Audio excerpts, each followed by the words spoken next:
practice and qualifying from the Kansas Speedway in today's running of the NASCAR Cup Series on track at Kansas Speedway. Appreciate everybody tuning in here this evening. This is our first of 3 live commentary streams for the weekend. And I think we're going to have a fun race tomorrow. As far as today goes for the Cup Series, we get to see how that starting lineup will begin for tomorrow's event. Before that, of course, the cars are about to hit the racetrack for the first time in their 20-minute practice session. Per usual, 2 groups of cars will go out, basically splitting this Cup Series field in half. Each group will get 20 minutes of practice before headed into single car qualifying. Once we get to qualifying, the top 5 from each group will advance into the final round where they get to requalify the top 10, and the remaining positions from 6th on back are going to be lined up based on their are going to be lined up based off the order 6 through 12 or 6 through 18, I should say, and then Group A would be the outside lane. Group B is going to be the inside lane for tomorrow. So sorry, I misinterpreted that just a little bit. But again, appreciate everybody tuning in here today. Kid Santiago, Bronny24 Ever, and others, welcome into the stream. Be sure to hit the like button, subscribe for more NASCAR content if you are new, and I'll let you listen into some of the Fox coverage for practice as I usually do. First part of the practice, the ARCA cars just got off the racetrack, so having all that rubber on the racetrack. Which there was. Kevin, you and I were watching the end of that race, and there was certainly a lot of rubber being put down on that outside of the racetrack, for sure. And I think every week we come to the racetrack and really have to figure out what each practice group is doing, what's happening, what are the characteristics of the track that you might have to ignore as you go back to work on your car. But as I say every week, Mike, you have to concentrate on these first couple of laps. Make sure that you understand the balance of your car so that you can have a good qualifying lap today, and then worry about the rest of practice to worry about what you have for race trim. Momentum racetrack, isn't it? A lot of speed here, a lot of horsepower, downforce is key. Well, this is a very unique racetrack, like you said in the opening, with how you prepare for this racetrack. I would never even get on the bottom of the racetrack in practice or in the simulator to prepare for this track, because it has become such a momentum racetrack with these cars. So each lane has another degree of banking as you go up the racetrack, and this has really progressed into a fun racetrack to drive. Well, let's hear about it from one of the picks for the poll today. Here's Regan Smith. Well, that's right, Mike. You guys talk about guys who have confidence when they come to Kansas. Bubba Walsh, you in 2311, tons of confidence at this racetrack. What do you look for in this Group A as you're watching right now? Yeah, just pace, honestly. You know, when they took off, they were in some 30-60s, and it seemed a little slow. So, obviously, there's some arc rubber on the racetrack that's going to affect it. But, yeah, we see the 11 and the 24 getting down the lap times we're expecting. So, all looks good right now. Obviously, track should get better here in Group A, and eventually rubber up solid. So, I think we can aim to be similar pace to some of those guys in Group A. Good luck in practice. Thanks.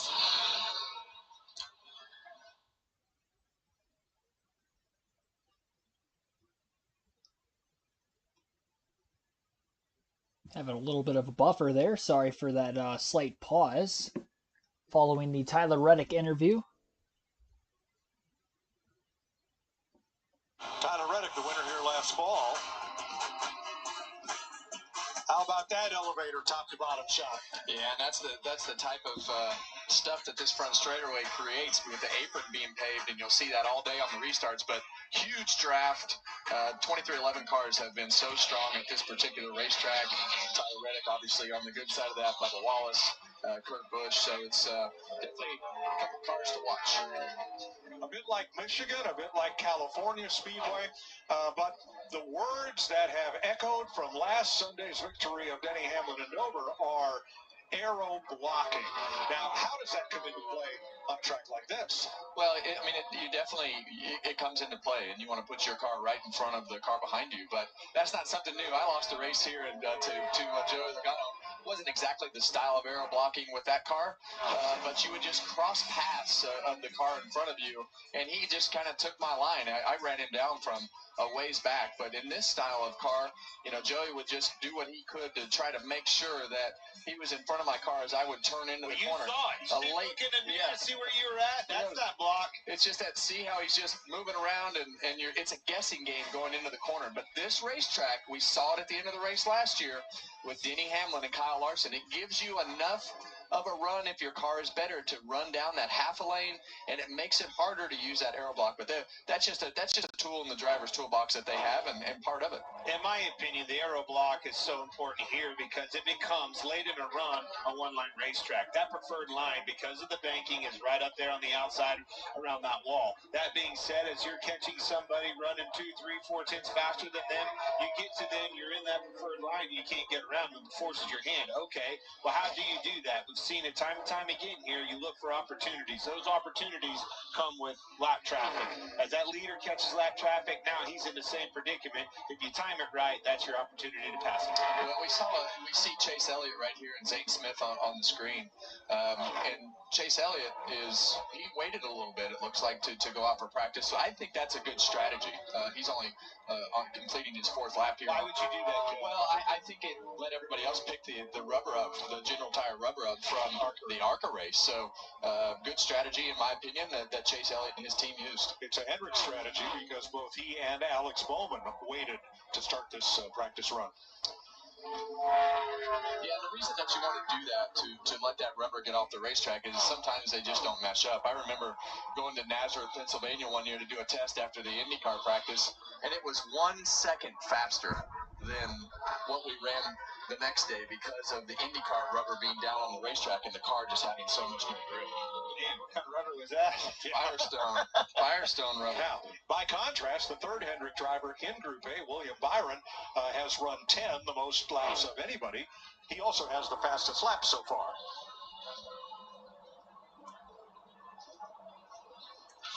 Group A drivers in their 20-minute practice session at Kansas Speedway. William Byron, Noah Gregson, Denny Hamlin, fastest.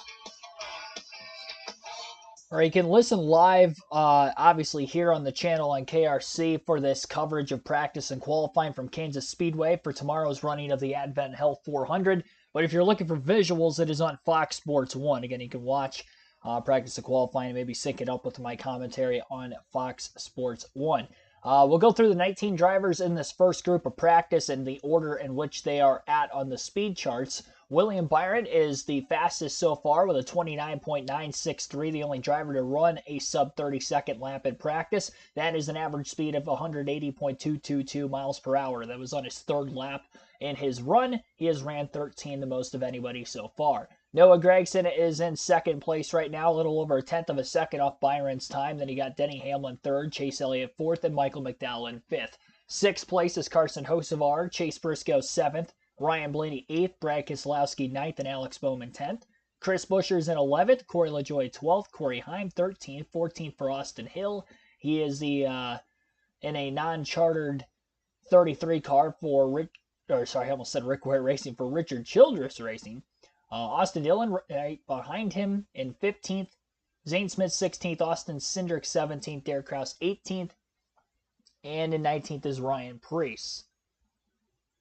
Another start for Kraus in the 16th for Colleague Racing this season. I believe this is his 3rd start of the year.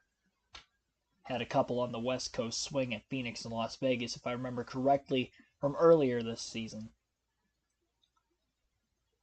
And Kraus, of course, I don't think he's going to be running in the truck race later tonight. Speaking of which, our start time for the Truck Series race later tonight will be 8 p.m. Eastern Time.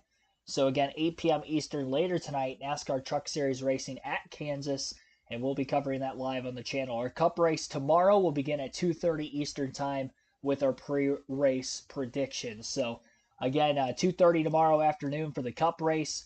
Obviously, you're listening live to practice and qualifying for that race right now, and then the Truck Series race later tonight at 8 p.m. Eastern Time. The Xfinity Series is off this weekend, and then we'll be back at Darlington next week, where it will be a triple header with the Truck, Xfinity, and Cup Series at the track that's too tough to tame.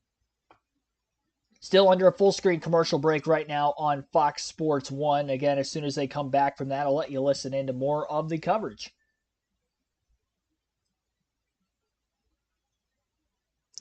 Could be any second they'll be popping back in now. Byron's still at the top of the speed charts.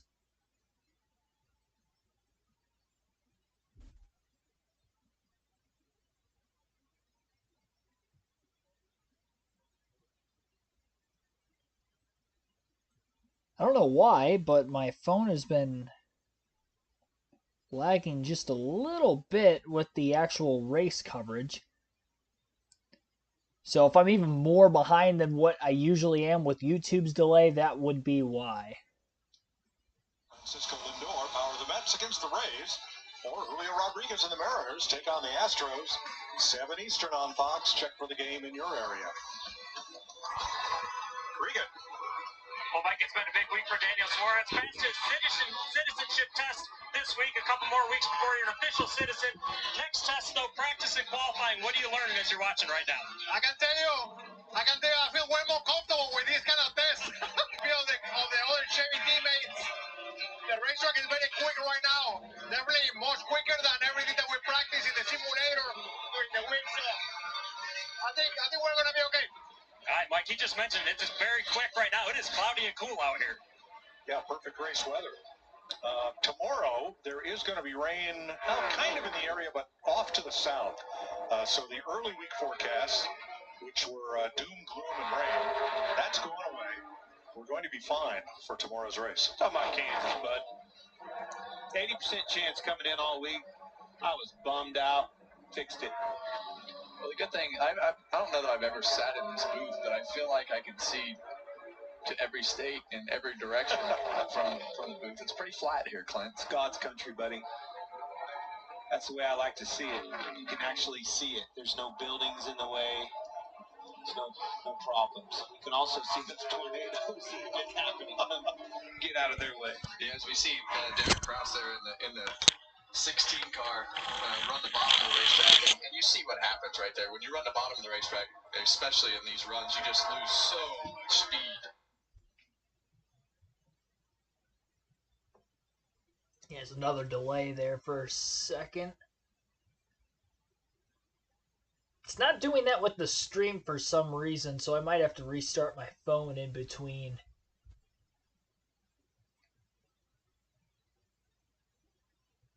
Runs. Knock that momentum from the straightaway down if you run low late in the run. So rule of thumb is you want to run middle to the top and try to keep that momentum up as good as possible. Well, William Byron leads all categories of consecutive laps, 5, 10, 15, and 20, as long as the fastest individual lap. Let's check with our crew chief, Larry McReynolds. Yeah, Mike, what I've been doing is kind of comparing William Byron and Denny Hamlin, things they're doing on the racetrack, because as you see, they both have run 22 laps so far. They both are pretty fast, but their styles are very different. It seems like Denny tries to pick the throttle up quicker than William, but he has to play with the throttle more. William waits on the throttle, and he's able to go back to it and stay in it a little bit more. Has to play with a little bit at late exit, especially on the end of the run. Both of them are using just a little bit of brake, but I'm seeing now as they get close to 25 laps, going back to this race a year ago, that kind of seems to be the transition point of the tires. They seem to really start showing up issues around lap 20 to 25. Well, that's a very common Denny Hamlin, Joe Gibbs Racing strategy with the throttle. They go and they just get these huge spikes of throttle to try to make the car turn, and that is definitely something that is driver preference and how you make that car work. But definitely a lot of different styles and ways to do what you need to do to go fast. But definitely a common trend for Denny Hamlin as they spike that throttle going to the center of the corner. Well, let's listen in on William Byron coming up.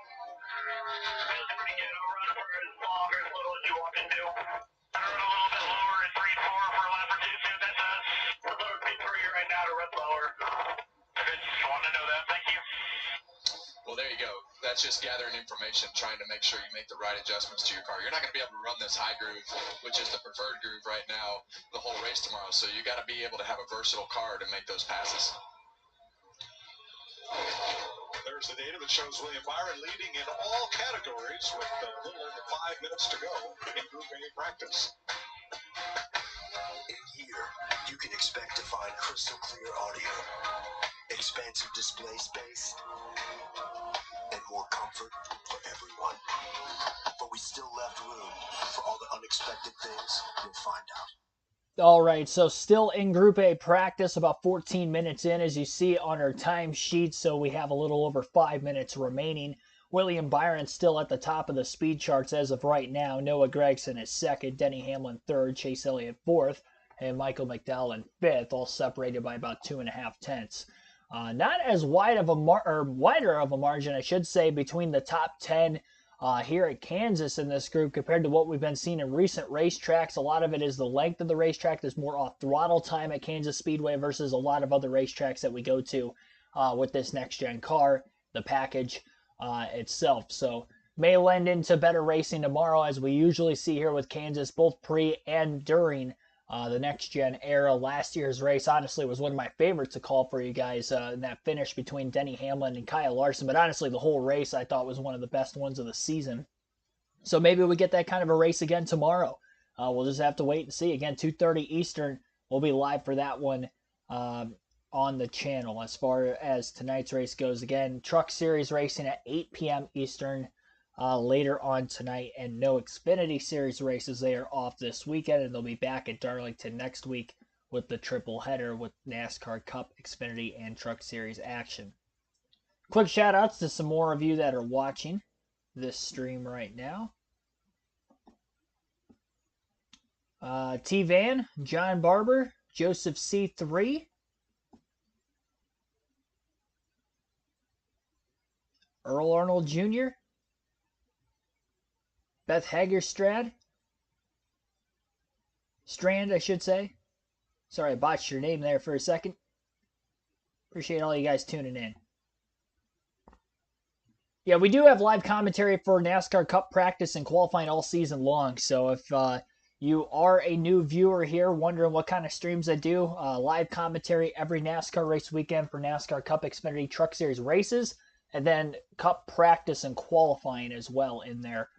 And as you see right now, Chevy, Toyota have been dominating this season. Ford's still looking for the first win of the year, and William Byron at the top of the charts. Both him and Hamlin have split for 3 wins apiece. Nobody else has won more than one race this season. We've got several drivers with 1 win. That would include Daniel Suarez, Christopher Bell, Tyler Reddick, Chase Elliott, and I think I'm forgetting one there. Kyle Larson. Yeah, that was the one I was forgetting. Kyle Larson is the other driver with 1 win. And Larson does come in with the points lead as well. So we'll look to see if he can keep that in his hand. Speaking of the points lead, let's just go over the point standings right now. I was going to wait till in between groups, but why wait when we could just look at it at this moment? Currently on screen, they're highlighting Corey Heim, who's back in the race car again this week. It was announced earlier this week that Eric Jones has been medically cleared to race, but got to sit out an extra week due to safety precautions from the team. Jones is at the racetrack once again this weekend, but he will not be in the car. Again, Corey Heim will make the start. He had his first career start last weekend at Dover, so making career start number 2 here today with Legacy Motor Club. But Eric Jones will return to that race team next weekend at Darlington. So glad to see Eric Jones with a speedy recovery there. Now, obviously, he's still going to have the hairline fracture in his back. That's not completely healed, but he is medically cleared to race. So hopefully all goes well while he's in the race car. Maybe we'll see one of those situations where he may start a race, and if he's not feeling well or they still have safety precautions, they could throw somebody like Heim or somebody else in there. So that way, at least the driver who starts the race gets the points, so Eric Jones will be able to get the points for that day. So that could be a scenario we could see. We've seen that in years past as well. Showing Austin Hill on screen. Again, he's one of the non-chartered entry race cars in the field this weekend. 33 car for Richard Childress Racing. It's the second start of the season as well for Austin Hill in that 33 car. Kyle Larson, as I mentioned, came in with the points lead. He's 15 points ahead of Martin Truex Jr. That is the same points lead he had going into last weekend's race at Dover. 5 top 5 finishes on the year for Larson, coming off a top 5 a week ago. 6 stage wins on the season, also picked up another stage win and led some laps, which adds on to a season total now at 570. Still leads the most of any driver so far this season, but only that one win to show for. That came back at Las Vegas earlier in the year. I mentioned he's got a 15-point lead. That would be over Martin Truex Jr. Truex is the highest in the point standings without a win. He's actually the only driver in the top 5 in the driver's standings without a win this year. 6 top 10 finishes, 3 top 5s for Truex, and he also has led quite a few laps. He's got third most laps led in the series with 437, and 2 stage wins to go with that. Chase Elliott, I mentioned, is locked into the playoffs with a win that came at Texas a few weeks ago.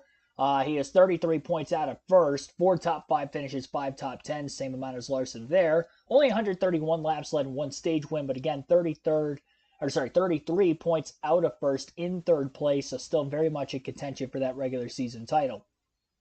Denny Hamlin is 4th in the point standings, 49 points out of first, gained 2 spots after another win last weekend at Dover. And 3 wins on the year are his only 3 top 5 finishes, 4 top 10 finishes to go along with that. The second most laps led of any driver this season with 535 and 2 stage wins. Tyler Reddick is the last driver within 1 race worth of points of Kyle Larson for that driver's standings points lead.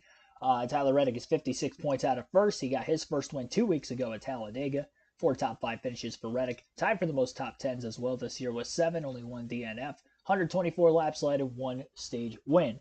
Larson is leading in a lot of these statistical categories, laps led, stage wins this year.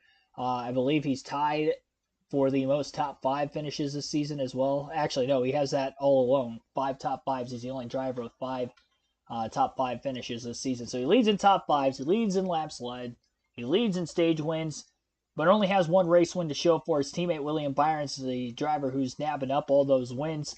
Byron's 6th in the point standings, lost 2 spots after last weekend's race at Dover, had a slow pit stop, ended up getting trapped a lap down during the green flag pit stop caution from Stenhouse, then got caught up in another wreck not that long after the fact, and obviously resulted in him losing some spots in the standings there. Now, I highlight the regular season points championship standings because the regular season champion gets 15 additional playoff points, so we have seen that nearly be automatic lock for the championship 4. Since the 16 driver playoff format, only 2 of those 10 seasons has a driver won the regular season championship and missed the playoffs. That being 2020 with Kevin Harvick and last season with Martin Truex Jr. So more than likely that driver is going to make the championship 4. Again, only twice in 10 years that it has not happened. So we'll see who can end up nabbing those points here at the end of the regular season. So the drivers who are locked into the playoffs with the wins, I already mentioned them, but I'll mention them again here now that we're highlighting the point standings. Denny Hamlin, William Byron, each with 3 wins this year. 1 win for Tyler Reddick, Chase Elliott, Kyle Larson, Daniel Suarez, and Christopher Bell. And because Suarez and Bell are both outside the top 16 in the driver standings, that means that 14th would actually be the last spot on the playoff grid. That means Chris Buescher comes into this weekend's race at Kansas with the very last place in the playoff standings coming into this weekend. Again, Chris Buescher is the last driver in on points as of right now for the playoffs. First driver out would be Bubba Wallace. The gap between those 2 drivers is only 2 points. Brad Keselowski also on the outside of the points cut line. He is 4 points behind his teammate Buescher. Austin Cindric is 19th in points, and there's a much wider gap there. 51-point cushion for Buescher over Cindric. And Carson Hocevar, 20th in the point standings right now. He's over a full race worth of points out of first, but still having a solid rookie season. Inspire Motorsports equipment, might I add.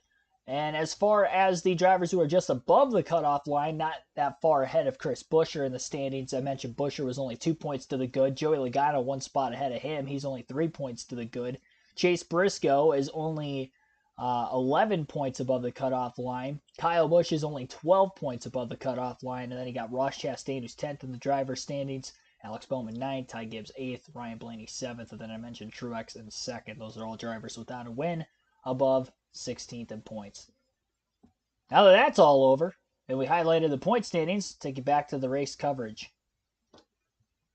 created right there in the center of the corner carries all the way down to the end. And it's all about that mid-corner speed. So we just wanted to show you the difference.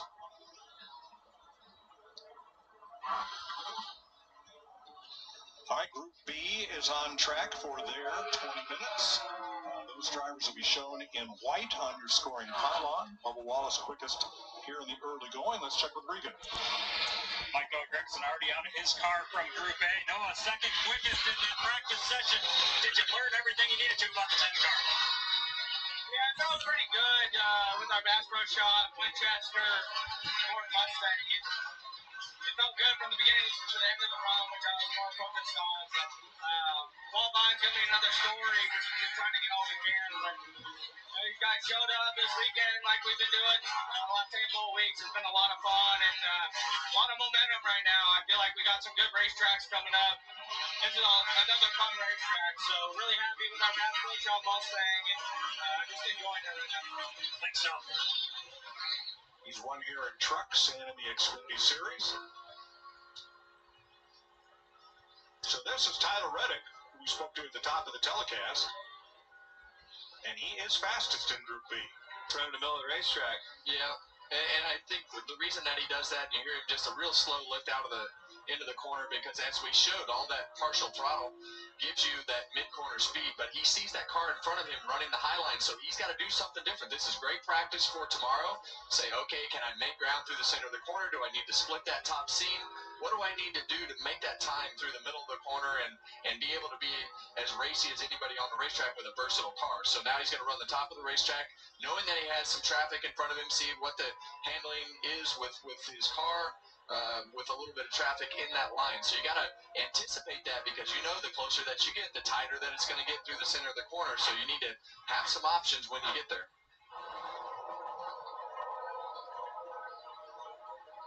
Bubba Wallace, second fastest, Group B, third overall.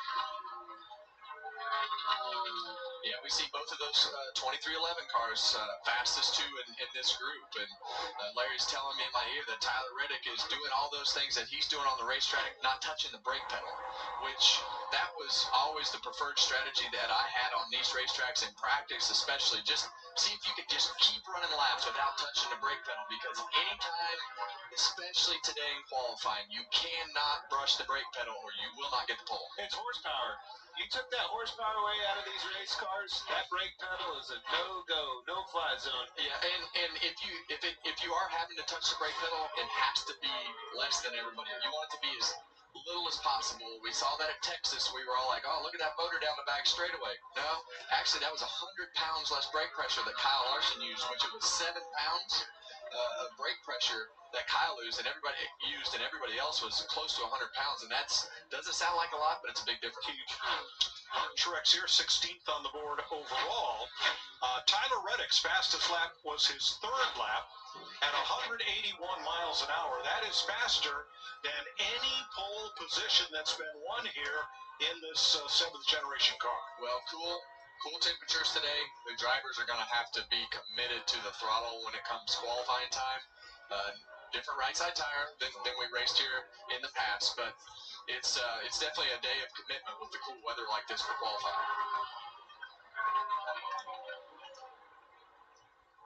And so we're inside of Tyler Reddick's car going in turn one. You see that he splits that seam, goes up the racetrack, drives it with that partial throttle back up to the wall, back down. Not out of the gas much at all. Not out of the gas much, but as you go through that run, you'll have to change that up as the speed slows down and things start to change. No brake. Yeah, two different ends of the corner, different ends of the racetrack, but no brake in turns 1 and 2, which you want to do that as long as possible to keep that momentum up. 3 and 4, I just think he just made sure the pedal was still there. Yeah. He wasn't on it much. Little confidence break. Bubba closing in there. Well, but that's what I love about these asymmetrical racetracks. You have a curved entry into turn number 1, and you're just headed straight for the wall when you go into turn 3, and it's a much sharper entry, isn't it? And I don't know how, I I don't know how you feel about this racetrack, but I always felt like the corners were so long here. And you get down into turn 3 and you get into the gas, and it's just like, man, I have to stay in the gas pedal a long time before I get to the exit of the corner. So you really got to be on your toes, especially when you're running the top line, not to drive the front into the wall, not to carry too much speed through the middle of the corner so that the car pushes way late on the exit, because it's easy to hit the fence, but a much rounder entry into turn 1. But that's the opposite on the exit. Tell you a couple guys that I see up there that are having good runs. Again, Ricky Stenhouse, he was really fast last week in Dover until things unraveled on that wreck in the back straightaway off the 2 there. But Kyle Busch as well on the number 8. They need some speed. Need a good weekend. Well, on board with Ty Gibbs here, and they finally stopped the bleeding last week with a top 10 finish. Got the train back on the tracks. We feel like they're fast. This train is not completely back on the track as we go on board with the Hunt Brothers Pizza Camera and Joey Logano. But this has typically been a great racetrack for Joey. I know we've said that a few times, but they have just been really struggling. Yeah, my old Lionel said that would have been 2 wheels on the rail and the other 2 throwing sparks. Yes. Yeah. Yeah, and I think that the spot that they struggle with the most with these Fords is just getting those front tires to turn. These big momentum racetracks like this, having to run up against the wall, knowing that you're going to be in traffic, we'll see how it goes for him this weekend. Ryan Blaney's, he's definitely been the car that's carried the most speed for the Ford camp, but Joey, those guys are definitely searching.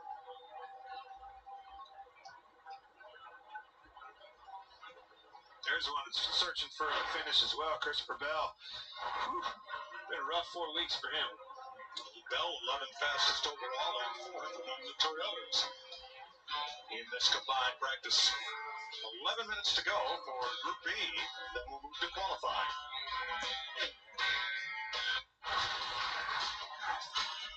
The future is here. We've been creating it for more than 100 years, putting the most advanced technology into people's hands. Generation after generation, tool after tool, again and again. All right, so we'll highlight the full practice running order as of right now. I don't think this order is going to change much considering we're halfway through Group B's practice, so a lot of these drivers have been on the racetrack for at least more than 5 laps. It looks like all but Harrison Burton has ran 10 or more laps already, so their fastest times on these tires are definitely behind them. Tyler Reddick is first overall, and he is in Group B. First in Group A was William Byron. He's second overall, and Reddick has a gap of a little bit over 1/10 of a second difference between himself and Byron in P2. 181.002 mile per hour average on that lap for Tyler Reddick, and the lap time was a 29.834. Mentioned Byron was in second. His lap time was a 29.963. Those are the only 2 drivers to run lap times below a 30-second lap. Bubba Wallace, just above a 30-second lap, is third overall, and he is second fastest in Group B, so both the 2311 Toyotas up there. No surprise, they win here at Kansas very often. 3 different drivers for 2311 have won here, in fact. So we'll see if Reddick can have another go at it here this weekend. Maybe even Bubba Wallace. I mentioned he's third overall in practice. Noah Gragson is fourth overall in practice right now, showing out today. Denny Hamlin is fifth. Kyle Busch 6th, Ricky Stenhouse Jr. 7th, Chase Elliott 8th, Kyle Larson 9th, and Michael McDowell back in the top 10.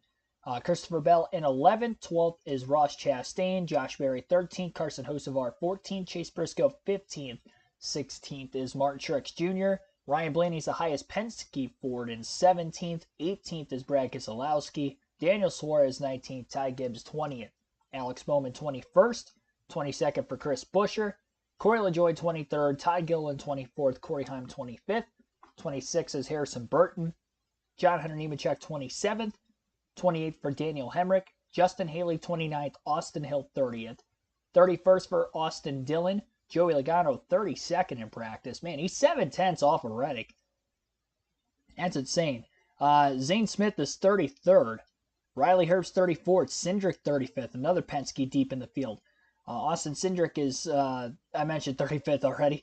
Derek Kraus is behind him in 36th. Ryan Preece 37th. And Jimmy Johnson is racing this weekend as well. And he is well off of everybody else's pace in 38th. So 38 cars in the field this weekend. 2 non-chartered entries, Johnson and Hill. Austin Hill, that is. So again, Reddick at the top spot right now. The only two Fords in the top 10 are Gregson and McDowell, and that's both just a fast lap. Look at the fall off for some of these drivers. It's kind of hard to tell for sure because obviously Group A is already done and we have Group B drivers still on the racetrack, so hard to tell the difference in tire fall off to this point compared to where everybody was at the end of their 20 to 30 lap stint in Group A. The driver who's ran the most laps in practice today was Brad Keselowski. He put 32 laps up in Group A session. Wins, but not a good average finish the last few races. Moving up in the point standings last week means that somebody has to fall back, and there you are. Regan.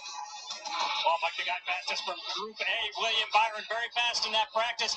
I see you over here studying the data. What exactly do you study, even though your car's the quickest? Yeah, I mean, there's not a whole lot to talk about. You know, our practice was really good there, so just trying to figure out what we're going to need here for qualifying. You know, try to carry enough throttle, carry enough speed.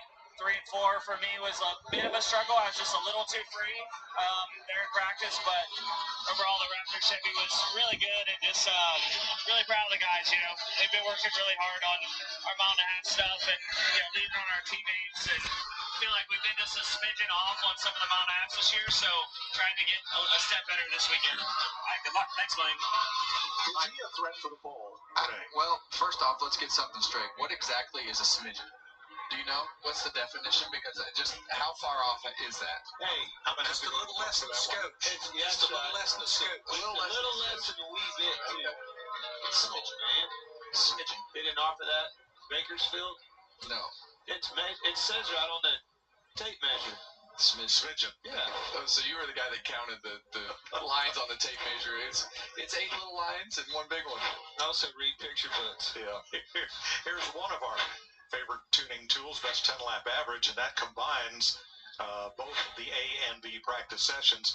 Kyle Larson did not have a really quick individual lap, but he's right up there on the averages. His teammate William Byron and Tyler Reddick, Denny Hamlin, Ty Gibbs, and Martin Truex. You see the old 4-car right there, working on that top lane, split that seam. Josh Berry's 13th overall. And he's the third fastest Ford behind Gregson and McDowell.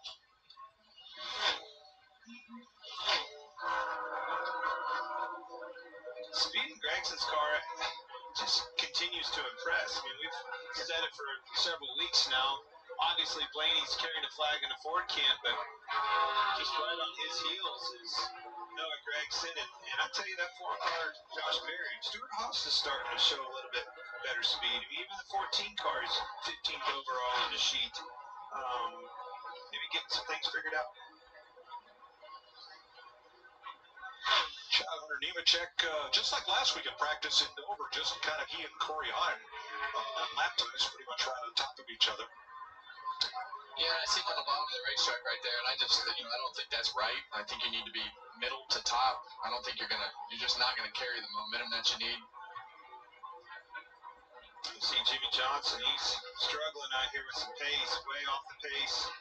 38th on the sheet, he's last so far. So. Well, this is a tough racetrack to just show up and go. I mean, you have to have so much confidence in your car. Saw him put up some good practice times last week. But it's just difficult at these mile-and-a-half racetracks to be confident with the back of the car and everything that is happening there to get into a rhythm. So this is an intimidating racetrack to run fast and very edgy in these cars. His best lap is within about 0.3 of a second of his teammates. However, Harrison Burton, 26th overall. 3:51, his best lap, right in between Heim and Nemechek. Yeah, so one thing that I would say is going to happen today, and happened to us a lot last year, those Fords will pick up a fair amount of time when it comes time for qualifying. This is a racetrack where It's a little bit different because you have all the fall off in the race runs. But when you pump these tires up and put these things to be ready for their qualifying run, you better be ready to do something different than you did in practice, because you're going to have to come to the green wide open.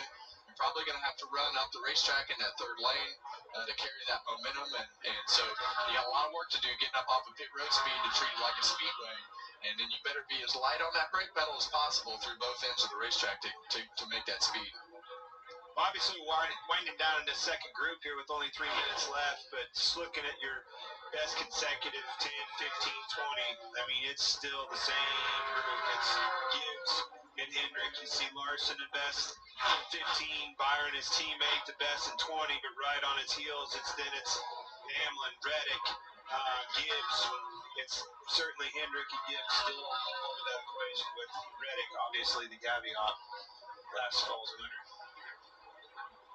I think Hamlin and Larson are still queued up to pick up right where they left off at our race in the spring, and then last week at Dover. I think that rival is alive and well. So look at this 20-lap average. The only interloper between Hendrick, Gibbs, and 23:11 is Kyle Busch, who has the 6th fastest individual lap of this practice and is 5th best on the consecutive 20-lap chart. Yeah, you see Kyle using his hand right there, most likely explaining on the radio what his car is doing. I see Kyle still sitting in his car. There's a couple minutes left. And there's a lot of times I would just sit in my car after practice, because this is such a rhythm racetrack and you knew there was a commitment. If I was running good, or even I would never get out, but especially if you were running good, don't get out of the car. Stay in there, stay bolted in, so you don't get your mind distracted. You don't have to put your seatbelts on and make something feel different. Well, it's a lot of work. It's a lot of effort. Yeah. No, it does upset you. Yeah. Why do you think us drivers cannot describe what our car's doing without our hands? Even if somebody can't see you, we are still talking with our hands. That was Riley Herbst climbing out of his car. You heard Tyler Reddick right there taking off from a pit stall. I encourage all of our drivers that we talk to every week to get in that pit stall, feel the grip of the exit of the pit stall, the braking into the pit stall. So knowing how you can take off, because of the way that the gearing and everything is out of the pit box, sometimes you can launch really hard and really long ways before you get up to the pit road speed and be going too fast. So all those little things matter. It's really the only way you can practice, but you can see him. He's going to pull into his pit right over here on the left, or a pit, and practice that. The only caveat to all of that I can say is that's on hot tires. That launch will be different. Maybe a fuel only situation. I mean, that can happen, right? Yeah. I've seen that before. It's different, but hey, it's the only practice you have. Yeah, and because the pit stall is we go to so many places that the pit stalls, the grip level's up and down all the time as far as how hard you can get in and out of the box. Now look at the right side tire. This is Riley Herbst. All right, this is Riley Herbst in his Monster Energy Ford. The driver who climbed out was Ty Gibbs in his Monster Toyota. Then you got Tyler Reddick. He's in a monster car, but I want to look at the right side tires on Reddick's car, because we are hearing that he got up and against the wall and wore the Goodyear lettering off his tires on the right side. Yeah, you can see it right there. No big deal. Just kissed it a little bit. I see a marking on the wall off of 4 over there, but that could have been from the ARCA race. That's just heck, that'll buff. I'll buff out. We didn't have to do anything else. No problem. So there are your fastest in practice today. Your calling. Some people find theirs at an early age. Others, later in life. No matter when you find it, consider yourself lucky, because it becomes your everything. Our calling was to build trucks, and that's why trucks are what we do. We put our everything in every truck, so that when you find your calling, nothing can stop you from answering it.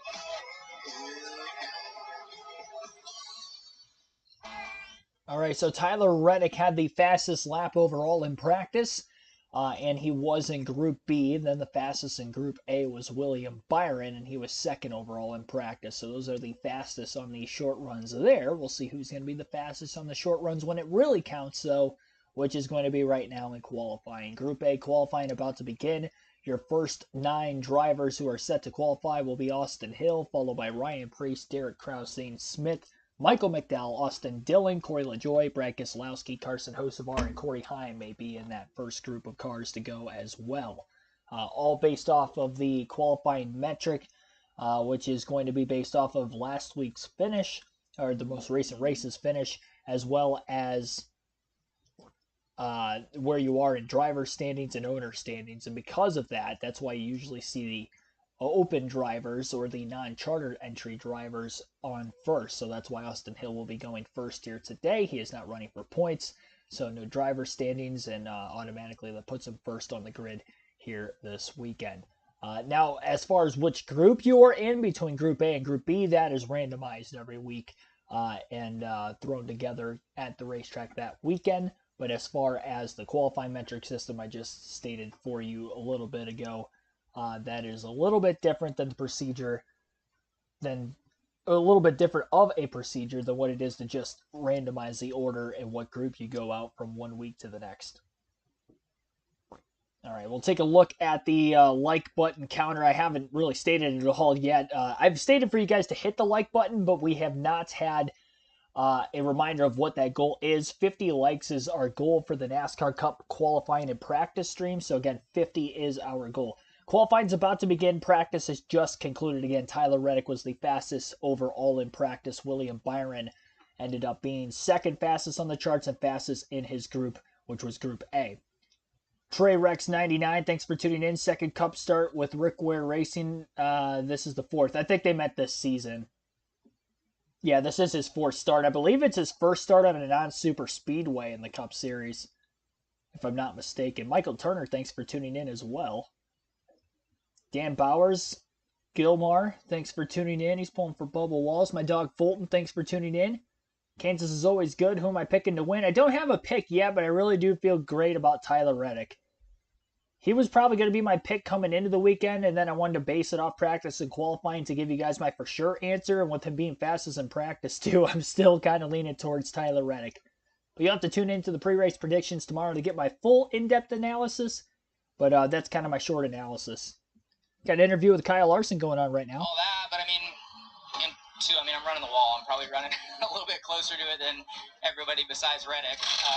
So that always helps for speed, but overall, I think my car is good. I think it was a little bit tighter than I was anticipating, but again, I think if the pace is a little bit slower, I think it'll be better. But yeah, we'll see. I mean, we're always really good at these intermediate tracks, so I knew we'd have speed.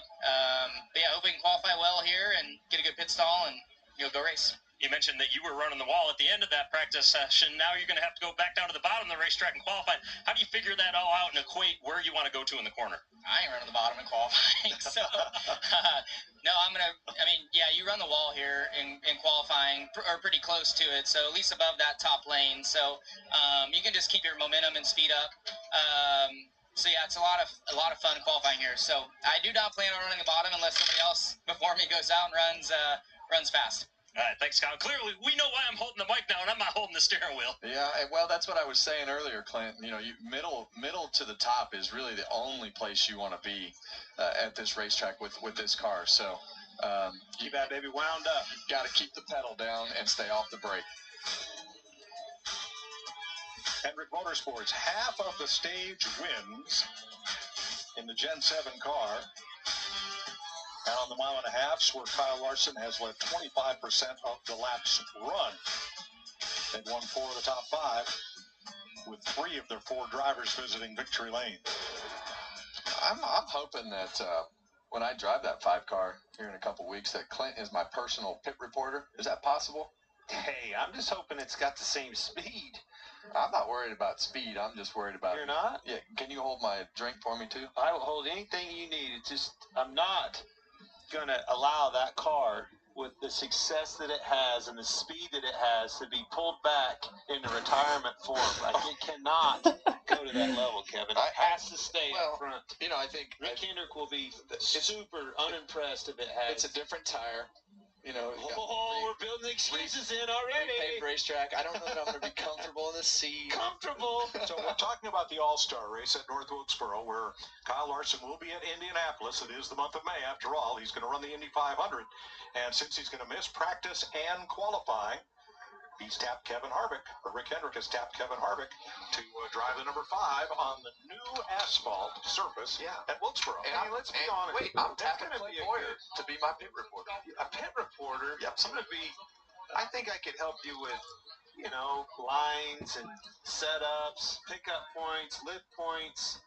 Yeah, you could be my driver coach. Actually, I'm looking forward to having that perspective. Yeah. Right? When we call that race will on be a fun. new surface, a cool racetrack with North Wilkesboro that's so important to our series. The All-Star race is awesome, $1 million on the line, and you're going to set that car up. So having that perspective from you behind the wheel, you are going to set the thing up. So if Kyle shows up and it's slow, don't think I'm not going to be able to pinpoint what the problem was.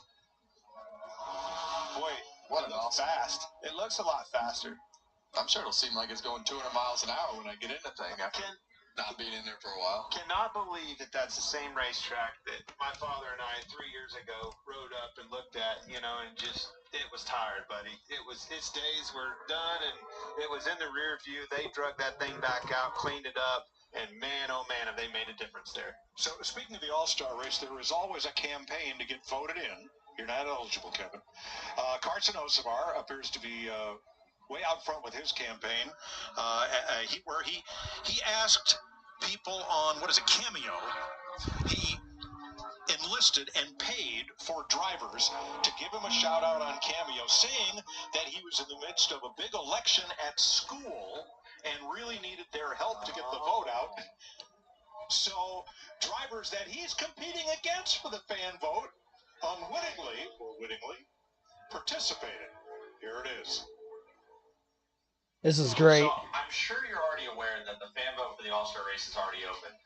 But I've done a lot of research on campaigns and found that a lot of them have ambassadors for them. So I got a few of my own. So just, if you're not convinced on me already, take a listen. What's up, Carson? It's Kaz Gralla. Hey, Carson. Heard you're a fan. I'm a fan of you also. Heard you're in a tight battle right now. What's up, Carson? I also heard you're in a tight voting battle. You got my support, man. I'll be pulling for you the whole way. I may not always push at the end, but I'm pushing for you, brother.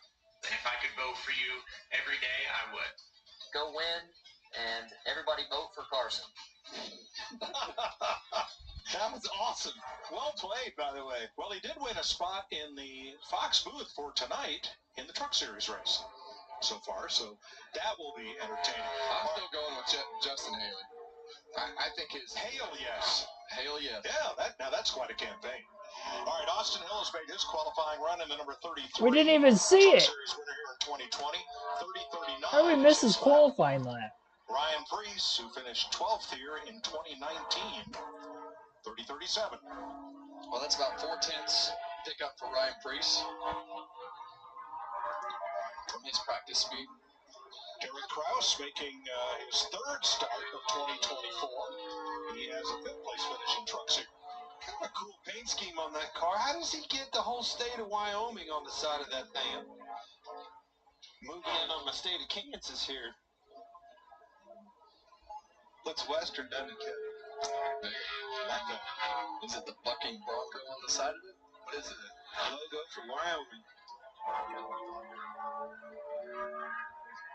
Regan? Oh, Mike Denny Hamlin standing here watching qualifying on our little screen over here. Denny, 3 wins now in the past 7 races. Everything's going pretty good for this 11 car. Now we come to a racetrack that you won last year. How good is it to be Denny Hamlin right now? It's been good. Certainly these guys keep bringing me fast cars to the racetrack, and this whole Sport Clips team, Chris, all the other Chris's on our team, has done a great job of making sure I've got fast cars to work with, and that's the first key to having success on a weekend. And so far in practice, I felt like our long run streak was pretty good.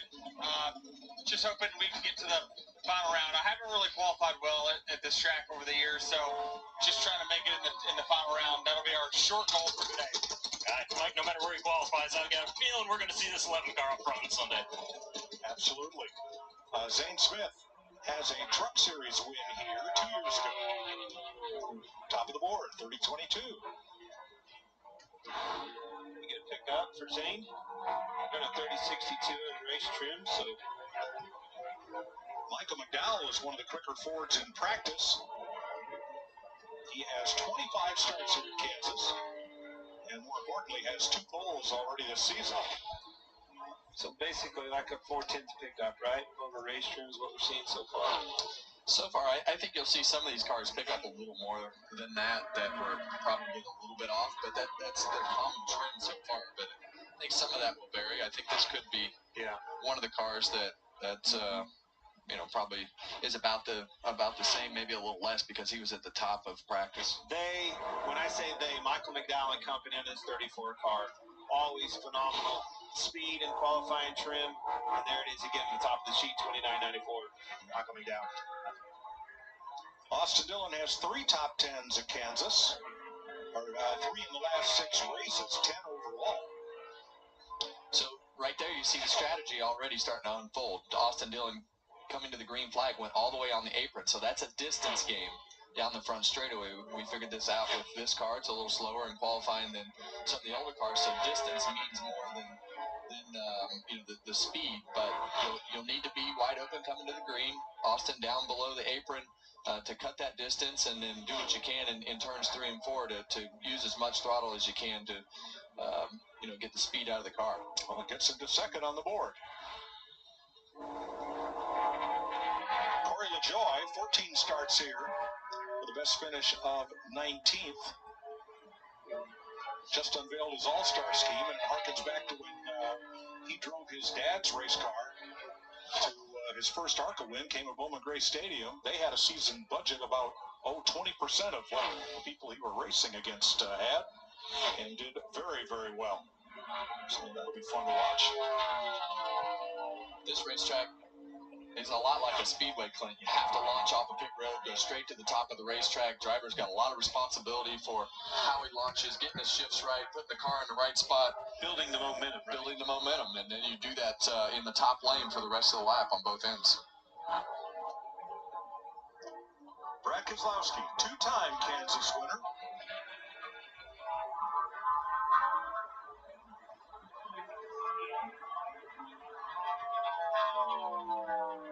See, Brad chooses to stay up on the racetrack. Some people would say they don't want to cross the apron to scrub the speed off and get the right angle into turn 1 to get back up the racetrack quick enough.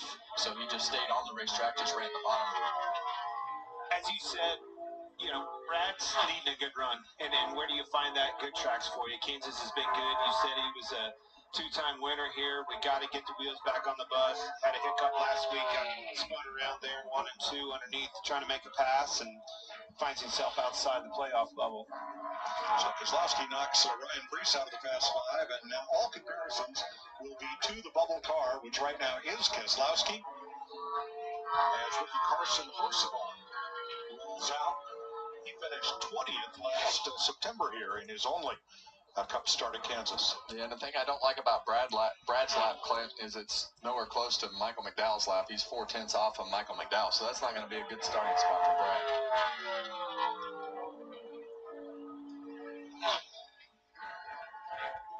He is, how would you describe him last night? Quirky, interesting guy. He's got a great lap going here that's going to put him in the Fast 5. 3rd overall. You talking about Hocevar? Hocevar. Going to be interesting to hear him in the truck booth tonight. Yeah, he's a gasser. That's what I refer to him as. He may not know everything about what's going on. He may be quirky, but he'll hold the throttle pedal down. I like that. Watch Corey Hine carefully last week at Dover. Watching him in practice here. No way you can convince me this fellow only has 1 Cup race under his belt. He drives like a veteran. I agree with you, Mike. Watching him last week, especially towards the end of those runs, he was making a difference up. He found an outside line way up on the wall, was carrying that momentum and speed, and passed several cars, 3 or 4 cars right there at the end of those runs almost every single time. Had a little bit of hiccup on the pits, slid through the box, had to back up, but hey, that's a rookie mistake, right? That's to be expected. Bottom line is, the kid's capable of getting the job done behind the wheel, and he showed it last week in his first attempt. I think he also got yeeted around on pit road. Yes, he did. Michael McDowell, fastest so far. We are halfway through Group A qualifying. 10 down, 9 to go for Group A. Qualifying again, the top 5 from each group advance to the second session. Your top 10 in this order currently is Michael McDowell leading the way with a 29.944. 30.024 for Austin Dillon in second. Corey Heim sits in third. Carson Hocevar in fourth. And Zane Smith with a 30.226 rounds out the top 5. Corey LaJoy is currently sixth. Brad Keselowski 7th. Austin Dillon 8th. Austin Hill in 9th. And Derek Krause 10th. The 9 drivers who will remain on the time, or well, I said, let me restart that. I don't know. I was, you can tell I'm tired. My goodness. I did work an overtime shift earlier today, so I have been up since about a quarter till 5 this morning. So bear with me here. It's going to be a long night. We still got a truck race after this. But what I was going to say, the 9 drivers who remain on pit road that will have to qualify yet in Group A, in this same order, would be William Byron. He is up next. Then it will be Chris Buescher. After him, Austin Cindric. Then Chase Briscoe, Noah Gragson, Alex Bowman, Ryan Blaney, Chase Elliott, and Denny Hamlin. So again, those will be the final 9 drivers for Group A for qualifying to try to get into the top 5. See, Michael McDowell qualified in the top 10 quite often this season, so I'd not be shocked if his 29.944 holds up. That would have been fast enough for second overall in practice, and he was one of only 2 Fords who actually made their way into the top 10 in practice. The other one was Noah Gragson, who is also in Group A. We'll take our first ad break of the stream here and then continue our live commentary coverage of the Advent Health 400 practice of qualifying here at Kansas.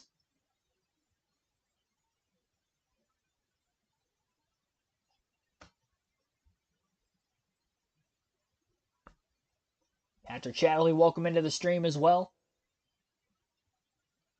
Appreciate everybody who I have not shouted out throughout the course of the stream as well. We could make this the most watched practice of qualifying stream this season. We've got a lot of people watching. Greatly appreciate everybody tuning in here this evening. Again, our practice of qualifying stream will conclude once qualifying is obviously over. Then later tonight, we will have NASCAR Truck Series commentary for you right here on the channel, 8 p.m. Eastern. So again, 8 p.m. Eastern, Truck Series race on the channel. And then we will also be doing coverage for tomorrow's NASCAR Cup race, per usual, at 2:30 p.m. Eastern Time tomorrow afternoon. William Byron's currently on the racetrack and all the way against the outside through turns 3 and 4. Not sure if this is his warm-up lap or his actual lap. Cuts to the apron through the tri-oval, and now he is on his actual qualifying lap, and he gets up against the wall. And he's glued against it halfway through the corner before pulling off. And that is going to scrub a ton of speed off for William Byron. He's going to be starting towards the tail end of the field. Byron gets into the wall in turns 1 and 2 here on his qualifying lap. I would imagine he's going to be last. He's 10th of 11. I'm surprised he wasn't last. Ahead of Derek Krause, right behind Austin Hill. 10th out of 11 again for William Byron as he scrapes the wall and stayed glued to it most of the way through turns 1 and 2. Tried to run that outside lane, did not work out well for him at all. And by the time he got off the wall, it was just too late. Shouldn't be a lot of damage to the car. I don't think he's going to have to go to a backup car by any means. We had heard about Reddick getting into the wall in practice as well. Not nearly as aggressive as what Byron did here in qualifying, but at least the car's not crashed. As of late, Talladega, a good result. Last week, good speed. Again here today, 7th in practice. What do we expect for qualifying? Yeah, last 3 weeks, I feel like Texas even as well. We've been, solid on speed where we want to be. Just got to get the results to go with it. But not Kansas. Was a good practice session for us. I was, in traffic a lot, so I think we got a really good read on what our car was doing. But this Minute Rice Country Crock Camaro hopefully is a little bit faster here in qualifying than we have been qualifying on these mile and a halves. you really got to commit to it. You saw the 24 there. It looked like he committed to it and got a little tight there. So that's the fine line. I think, you're trying to push it really hard and get a good starting spot because we are so close in speed. It makes it tough to run up through the field. So qualifying is super important. All right, thanks, Ricky. And an even better week, Mike, for Ricky. He also signed a contract extension this week. Yeah, multi-year deal to stay in the number 47 for Stenhouse. Went to the garage there. I'd say you got to be looking at that card, make sure it's good. Going to sweep up the debris in that outside lane after Byron got against the wall, so they'll head to a commercial break on Fox Sports 1. Again, Chris Buescher, Austin Cindric, Chase Briscoe, Noah Gregson, Alex Bowman, Ryan Blaney, Chase Elliott, and Denny Hamlin will be the drivers still to go out for their qualifying lap and try to break into the top 5 for Group A. If you make the top 5, you get a chance to requalify for the pole, as round 2 will be just the fastest 10. Position 6 on back here for Group A will start on the outside lane for tomorrow's race. 6th place would be 12th, 14th for 7th, and again, the outside lane for Group A will be determined 6th through 19th on our leaderboard. We hit our goal for likes on the stream already at 51 right now. Our goal was to get to 50, but be sure to hit the like button still if you haven't yet. It helps these streams out a ton for future sake. And also subscribe if you are new for more NASCAR content. We have live commentary streams every NASCAR race weekend for Truck Xfinity and Cup Series race coverage. We also have Cup practice and qualifying streams every weekend as well, as you are listening to here on KRC. My camera will be back up and running again starting next week. So again, next weekend, finishing getting things around in my room that I am streaming in. As of right now, I could have ran it last week and this week. I think everything is good to go there with the OBS issue that we had. So if you're wondering why the camera has been off for about the last month or so, that would be why. But the camera will be back on starting next week. I could turn it on for a little bit when we do the diecast showing during the actual race coverage streams. I don't have that for you in this stream particularly, but once we get into that truck race later tonight and I have the diecast showing at the end of stage 2 per usual, I'll have the camera on there for a little bit, but still in the works, setting some stuff up here, reorganize my room, and we will get the camera back on and running for these live commentary streams shortly. Michael McDowell still at the top of the charts with the 29.944 right now. While they're on another commercial break still, I will send ours to an ad break, and I know I just had that a little bit ago, but I didn't have any ad breaks during practice, so trying to play a little bit of catch up here. Apologize for that. But be sure to stay tuned, and we'll have this commentary coverage rolling for you guys.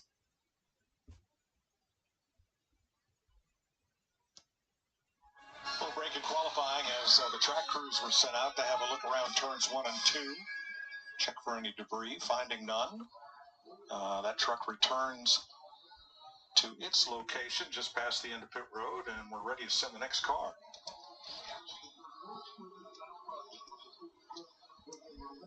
There's Regan. Christopher Bell, one of those guys that likes to run all over the racetrack. You just saw William Byron there slip up a little bit. How do you figure out when you go into the turn how aggressive to be in this qualifying? I don't know. It's honestly catching me a little bit off guard because we have run a lot of throttle here in the past, and then obviously the ambient conditions, it's really cold. I was expecting us to be almost flat-footed around this place, and just looking at the data, it doesn't look like anybody's close to that. So, I don't know, a little bit perplexing today. Mikey told me a moment ago, needs a nice simple day. They've struggled to have simple days here lately. Exactly. Chris Buescher up next. Best finish here of 6th. 16 starts at Kansas.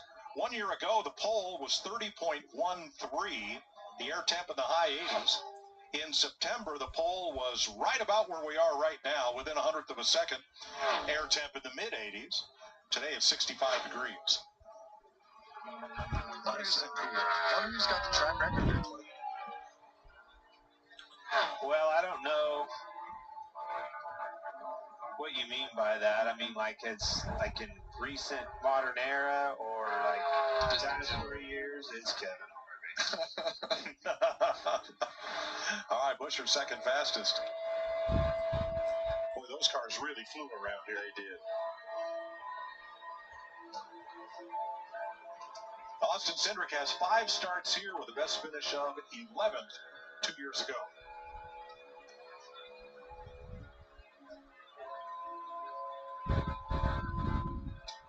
Well, you heard a full lift out of Austin Cindric right there, just very briefly. Sometimes you got to lift off all the way to make that car just have a quick rotation. Easier than trying to, sometimes when you try to carry partial throttle, you want to just keep pushing that nose like William Byron's car did going into turn 1. Wow, 3 Fords top of the board, led by Cindric. Yeah, that's what I was talking about earlier when we were having practice. The Fords tend to pick up in this first round on sticker tires. They're able to put together really good laps for qualifying speed. That's way over. That's a second, man. He was 30-70 in practice. By the way, 35th on the sheet, all the way to the top, 29.86. Huge pickup. You can for the say it. car. Go ahead and say it. I'm not wrong. Yeah. I'm not going to tell you you're right. Chase Briscoe finished 13th 2 years ago. His best finish here in 6 starts. But that tells me that's more than just a standard pickup. Well, that's been a common trend. Like that happened, when I did this last year as well. When you'd be off on overall speed, but you see it again with Chase Briscoe right there.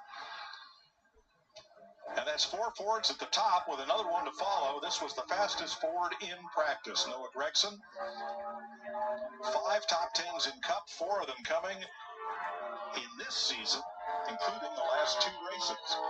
He's been a winner here in trucks and in Xfinity and was the fastest Ford in practice. Said it a long time. Single-digit finishes is what it takes to be successful in this sport, and he is starting to figure that out. Him and Drew have done a phenomenal job of learning one another in a quick, short amount of time. He's quickly becoming one of the best Fords in the stable. Well, they have done a great job, and honestly, I've been a little bit surprised how well they have actually done. But kudos to them for the job that they've done, and Noah will do a good job this weekend because I consider him very good at running the wall. Yeah, outside, yeah, for sure. For Gregson, that makes it an all Ford top 5. That will lock Briscoe into the final round. Here is Alex Bowman, who's finished top 10 in 5 of his last 7 races, and in all 3 of his last 3 starts here.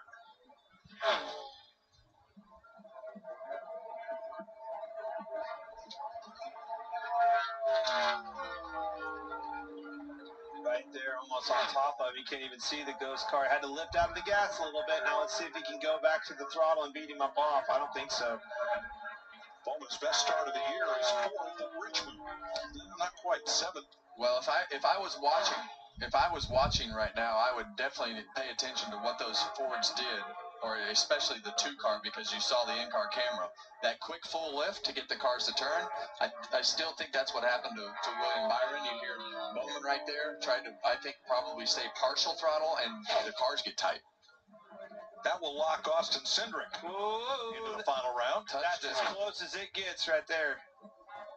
If he didn't hit it, it was so close. He just brushed it. Ryan Blaney was the pole winner here for the Wood Brothers back in 2017. And it's so amazing when you get into these situations because Ryan Blaney has carried the speed banner for the Fords this year. Let me see that right rear quarter panel. I'm going to have to get you to the eye doctor. Lord have mercy. Chase Elliott has 7 top 10 starts this season, including the outside pole at Richmond. Last time we were on a mile and a half was Texas, and he went to victory lane. Very quiet last week, but he knocked off another top 5. And that's really been the case with this 9 car we saw him in victory lane at Texas. But you think, they're not running very good. Then you look at the stats, and you're like, they're running pretty good. Yeah, he was just so quiet and silent about it when we did our race recap. We didn't even mention it. It was like, oh, yeah. And I looked after it. Oh, yeah, he's in the top 5. Yes. Hardly noticed. You'll notice him now, top of the board. Whoa. Chase Elliott locks himself in. That's a lap. Knocks Chris Buescher out of the fast 5. Oh, look at that, just barely. You can say it. I don't even think it took the decal off. Wow, nice camera work, guys. Now I see if he can get past Micah McDowell to break into the Fast Five. So Gregson is locked in. It's between these two for the final spot for Group A, Hamlin and McDowell. And it'll be McDowell with Hamlin 7. So Chase Elliott Chevy and 4 Fords led by Chase Briscoe will move on to run for the Busch Light pole from Group A. Chase Elliott fastest in Group A, and he will have a shot at the pole when we get to the second session. 4 Fords behind him in the lineup. No Toyotas will qualify from Group A, at least, into the top 10. We'll see if any from Group B will. Knowing that both the 2311 Toyotas are in this group, there is a good chance of that. A couple other of the Joe Gibbs cars as well, like Truex and Christopher Bell. Riley Herbst is going to be the first driver to qualify for Group B. Then it'll be Jimmy Johnson, followed by Ricky Stenhouse Jr., Todd Gilliland, Harrison Burton, Justin Haley, Christopher Bell, Bubba Wallace, John Hunter Nemechek, and Daniel Suarez. So that will be the first 10 drivers in Group B to qualify. Again, Chase Elliott fastest in Group A. We just saw him win on the last mile-and-a-half track at the Texas Motor Speedway. And Hendrick Motorsports has won the only 2 racetracks on mile-and-a-halfs this season, not counting Atlanta, which is now kind of a super speedway or drafting style racetrack. Traditional mile-and-a-halfs, Larson winning at Vegas, Chase Elliott at Texas. And Larson, even in the beginning portion of that race, looked like he was the fastest at Texas before his right rear tire came off under caution in that one. But Elliott was able to pick it up for Hendrick Motorsports and get the win at the end of the race that day. As far as this stream goes, be sure to hit the like button if you guys haven't done so yet, and subscribe, again, for more NASCAR content. We're on the road to 10,000 subscribers. Just hit 5K a couple weeks ago. Looking to build on that here into the future. And you can listen to live commentary streams every NASCAR race weekend, again, for Cup, Xfinity, and Truck races, as well as Cup Series practice and qualifying streams. Later on tonight, 8 p.m. Eastern, we will go live for our Truck Series coverage, the Heart of America 200 at Kansas. Tomorrow's Advent Hill 400 at Kansas for the Cup Series will begin at 2:30 Eastern Time right here on the channel. We'll take another ad break and continue our live commentary coverage of qualifying at Kansas for the NASCAR Cup Series.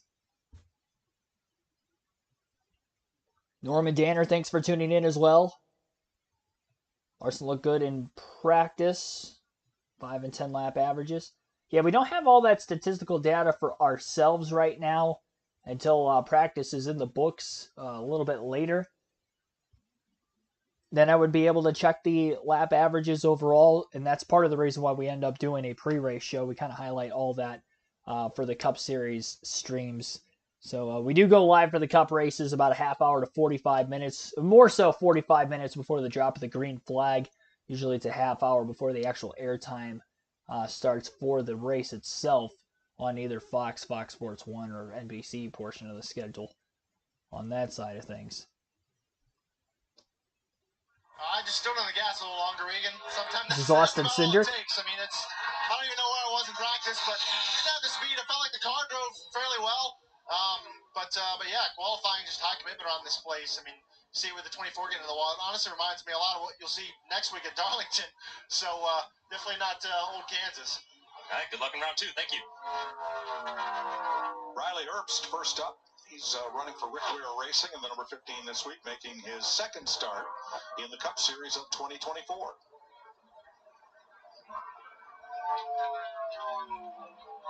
The Las Vegas native times in at 30:17. To begin Group B, Jimmy Johnson, 7-time champion and Hall of Famer, 3 poles and 3 victories at Kansas. Johnson making his 4th Cup start of the season for Legacy Motor Club.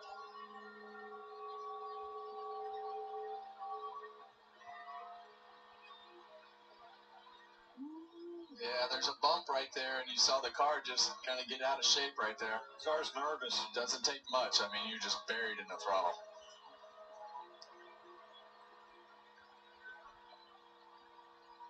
Nervous down there, too, walking it through both ends of the track. Well, it's just such a high commitment. These guys that do it every week do such a great job with with everything they've got going on. But that's still a pretty good lap for Jimmy Johnson compared to where he was in practice. That's a 1 second pickup, Mike. And that's great. 29.81 for Johnson. It's a really good lap, actually. Stenhouse started second here in 2013. You know, to your point, Kevin, that's exactly right. I mean, that was good enough for second quick in that last group for Jimmy Johnson. At 29.81, that's pretty stout. Yeah, and, you know, we heard that there's definitely more room for more speed right there with the little model that Jimmy had in 1 and 2. Not scared to commit, is he? Nope, never has been.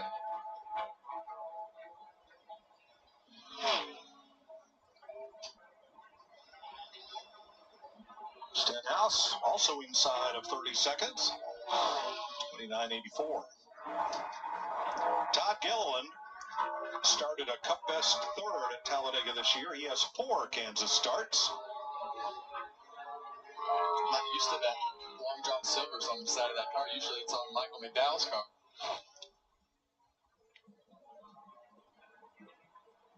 Todd's done a great job this year. Had some up and down weekends, but has definitely put himself in position to have some good runs and speed at moments and lead laps and doing a lot of good things this year. Yep, had a tough early day at Dover last week. Looking to rebound here. He is third, 29.89. Regan. Chase Elliott, quickest in Group 1 of qualifying, going to transfer to the next round. Chase, how intense is a lap around here on a day like today when the speeds are so high? Yeah, it's interesting. It's different than our last couple trips, and it's like the ends flipped. You know, last time we were here, I thought 1 and 2 had a lot of grip. I don't know if it's the way the wind's blowing, like it's blowing you down the front stretch and kind of into turn 1, so you have a nice headwind into 3. But last time you were carrying more throttle in 1 and 2 with a lot of grip, and then in 3 and 4 you were kind of struggling for it, and today it's quite the opposite. So 1 and 2 is pretty treacherous right now. Just you kind of get pushed in there faster than you want to be going, and that bump over there can catch you off guard. But I thought that Chevy was solid. Always nice to get to the second round, and obviously hope we can grab a pole here. Good luck in round 2, Mike. Plenty for these guys to think about on these laps. Well, it sure is. Harrison Burton just clocked in for the Witt brothers at 29.96, fourth of 5 right now. And Justin Haley, whose best Kansas start was 15th here 2 years ago. Well, all these guys have learned what happened in the first round, so they all have a much better understanding of what the balance of the cars are, what the throttle commitment is coming to the green, all the things that it takes. And you see that right off the bat with all those 2980s in the first 3 positions. So this is going to be a little bit tighter than the first round just by all the knowledge these guys have learned. Now, he was very low on the racetrack in turns 3 and 4 and ends up 5th with a 30.16. Yeah, and I think you're going to want to be up at the top of the racetrack, or you're just not going to carry the mile per hour coming to the green or at any point during the lap. You've got to keep that momentum up to get the mile per hour down the straightaway. Christopher Bell, a 2-time pole winner at Kansas.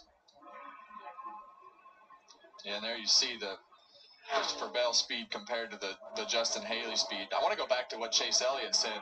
Clint, this is a very unique direction for the wind to be blowing at this particular racetrack with the tailwind down the front straightaway. So that's not something that the drivers typically deal with at this particular racetrack, and it wouldn't surprise me if that's flipped 180 for tomorrow. No, well, of course it's Kansas, but you're spot on, and I told you that as soon as we came on. Look at the wind.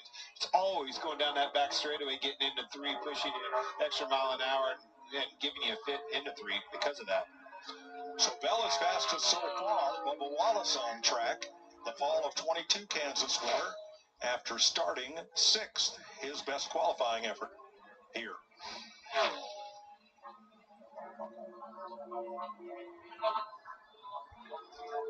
Speed in practice, he's compared to the bubble car, Harrison Burton. Yeah, it's such a great racetrack for these guys at 2311. See, not as good through 1 and 2 as I thought he was going to be. Makes it up here in 3 and 4. 4th for Wallace, that will bump Burton out of the fast 5. And I think some of that goes back to, I think some of these guys are probably, they don't really know exactly where they need to be through turns 1 and 2. because of what Chase Elliott said, that wind direction and just the uncertainty of the car through the entry of turn 1. I think you're going to be having to be way on the other side of an 80 than that 88. That makes me nervous for Bubba Wallace. You know, obviously, rounding out the top 5 in Dow was a 94 in that last one, but just like you said, Kevin, all these teams, the drivers included, got a chance to look at data. All right, I need to do this a little bit better, this a little bit better. These 80s are a lot more plentiful in this group.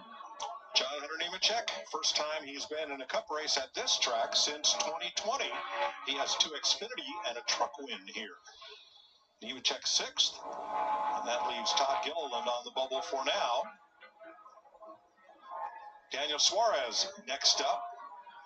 His best start of the year, 13th at Daytona, the Atlanta race winner.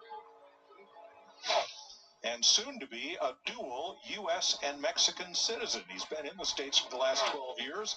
Said studying for that citizenship test he took Monday was one of the hardest things he's done in a long time. But well done. Did race up with him this week on Wednesday. Had a lot of fun with him as always. He's going to have a throwback paint scheme coming up next week in Darlington. Adrian Fernandez. 6th for Suarez, and Gilliland hangs on to the bubble spot for now. Halfway through Group B, as we work on the 10 drivers that will advance to the final round.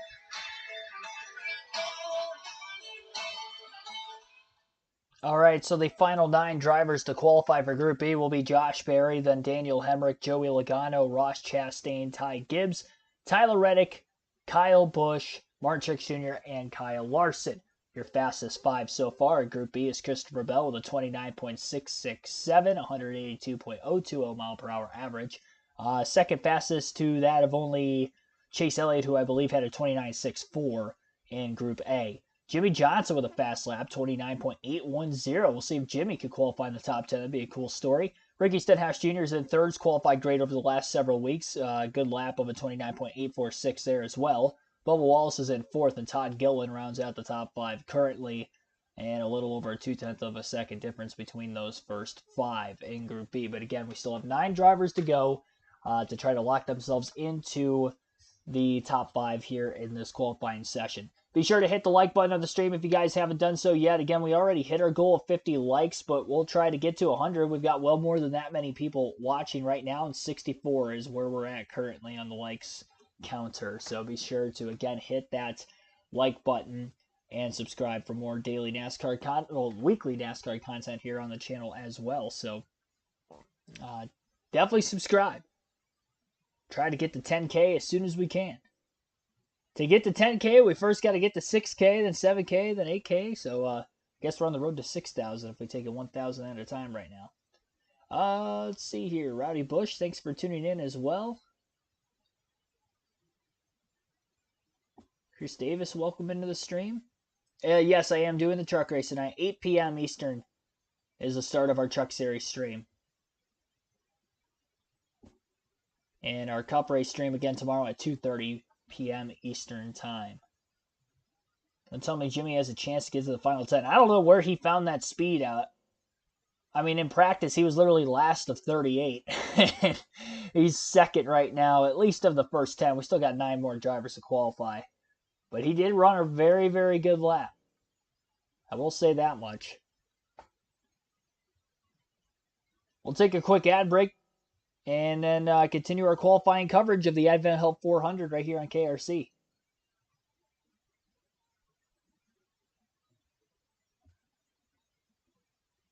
Nitrous bottle, something. I guess you can cheat in qualifying.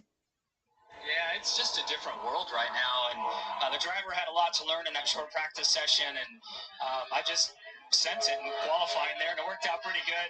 There were some sensations in the car that I'm not familiar with that didn't make it very easy. Like the rear end was quivering, and I couldn't have been good, but I was running fast, so I'm like, well, we'll just see how this holds for these corner exits. But very, very proud of everybody, Legacy Motor Club, Advent Health, and their support. We're getting there. It's taking a little longer than we'd like, but we're getting there, and I'm having a great time. Good to see you pass. Thanks, Jimmy. Yeah, good to see. All right, 9 drivers to go. Here is Josh Berry with 2 top 10 starts this season. Was it his rear end? And Barry is going to time in second fastest. We did see a bunch of Fords up in the top 5 in Group A, so no surprise that Josh Berry's up there right now. 29.714 for Barry, again second fastest. That now bumps Ty Gillen out of the top 5. And up next on the racetrack currently is Daniel Hemrick in the 31 for Colleague Racing. He heads to the apron to begin his lap of qualifying. Most of the drivers have gone to the apron on their qualifying laps. I will say the drivers who haven't seem to have not put up as good of lap times as the drivers that have. So taking that short cut seems to be pretty vital in running a very fast lap. Hemrick working his way up off turn 4, a couple tenths off of the top 5. Bubba Wallace is currently on that cut line. And Hemrick is going to time in 10th with a 30.163. And now it is Joey Logano's turn. Logano coming up off of turn 2. Tracking in the green to at least get into the top 5. That would be another Ford to get up there. Only other Ford, Logano is the last Ford that has to qualify.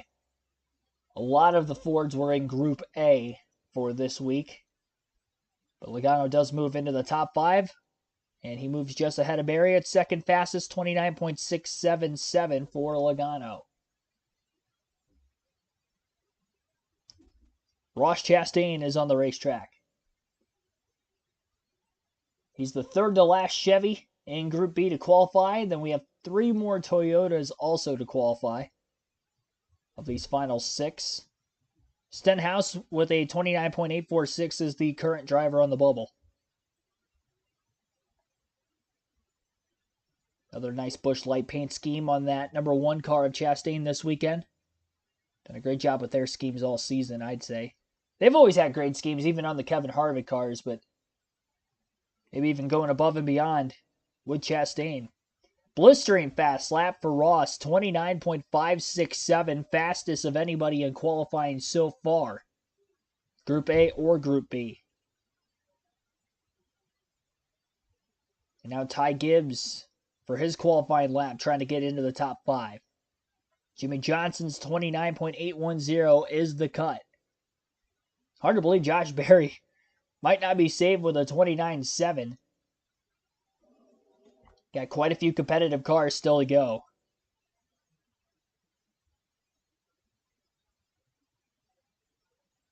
Gibbs is definitely going to get into the top 5. He's pacing well faster than Johnson's lap time, and Gibbs goes to the top. 29.508. Ty Gibbs with a 29.508, fastest in qualifying. We still have Reddick, Busch, Truex, and Larson. And here's Reddick. Down to the apron. His teammate Bubba Wallace did not do that. And Wallace is outside the top 5 at 8th. And put together a great lap. Reddick trying to get into the top 5. Through turns 1 and 2, paces faster than Josh Berry. Trying to hold that up through 3 and 4. It's going to be close, but I do think Reddick will get into the top 5 at least for now, and he does. Barely. 29.695. You're going to have to run a 29.6 just to get into the top 5. Reddick feels he maybe left a little bit on the table. And we'll see if that is exactly right. Kyle Busch, coming off a 4th place finish at Dover last week, is going to try to qualify himself into the top 10 this week. Third to last driver now to qualify yet today. Has to beat Reddick's 29.695. Through turns 1 and 2, it's pretty close. Leaning towards Reddick, but through 3 and 4, Busch picks up a little bit more time on that end of the racetrack, and he's into the green. Great corner for Kyle Busch. Through 3 and 4, he jumps to third. 29.644. That locks Busch into the Fast 5. Chastain and Gibbs are also locked into the Fast 5 with their times in the 29.5s. So Truex and Larson will go for the final 2 spots. The 2 on the bubble who are just on the inside of the cutoff line currently are Christopher Bell and Joey Logano. Logano is the closest in 5th as we speak. Truex in the green through turns 1 and 2. Can he keep it up through 3 and 4? Fast lap times are just getting faster and faster and faster. It's going to be very close between Logano and Truex. Truex just on the outside of the top 5 at 29.686. Logano holds on by 9 1/1000ths of a second over Truex for the final spot currently. That locks Christopher Bell into the Fast 5. And now it is between Logano and Larson. And the 29.677 is the time to beat for Larson. Several poles already this year for Larson, including at Texas on the last 1.5 mile racetrack. Over 1/10 of a second to the good in the green on Logano's lap time. You might have a time that could be right at Gibbs, if not better. 29.460 for Larson, fastest of anybody. That knocks Logano out of the top 5. So after 4 Fords got into the top 5 in Group A, none will qualify in the top 5 in Group B. It's all Chevys and Toyotas.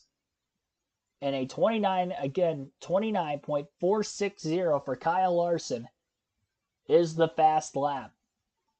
Fastest of any driver in any round. 183.299 mile per hour average on that lap for Larson as well. And he may be going after yet another pole here this season.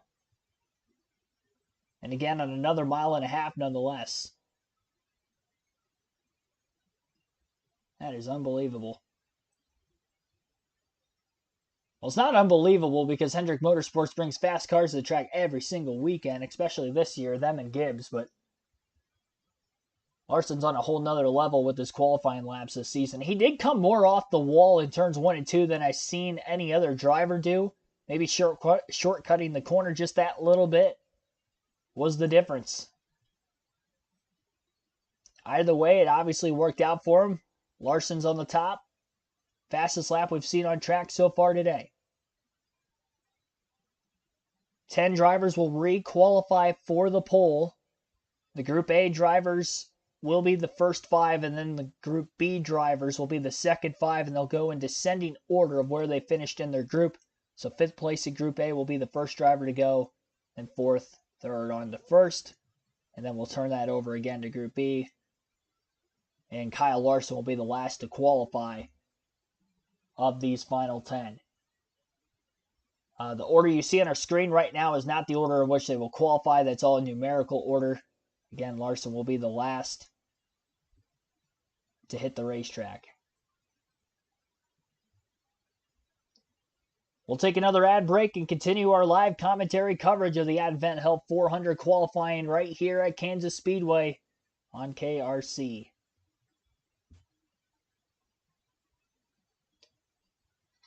Last question. Are you not entertained? Does your windshield have a crack? Trust SafeLight. This customer had auto glass damage, but he was busy working from home. So he scheduled with SafeLight in just a few clicks.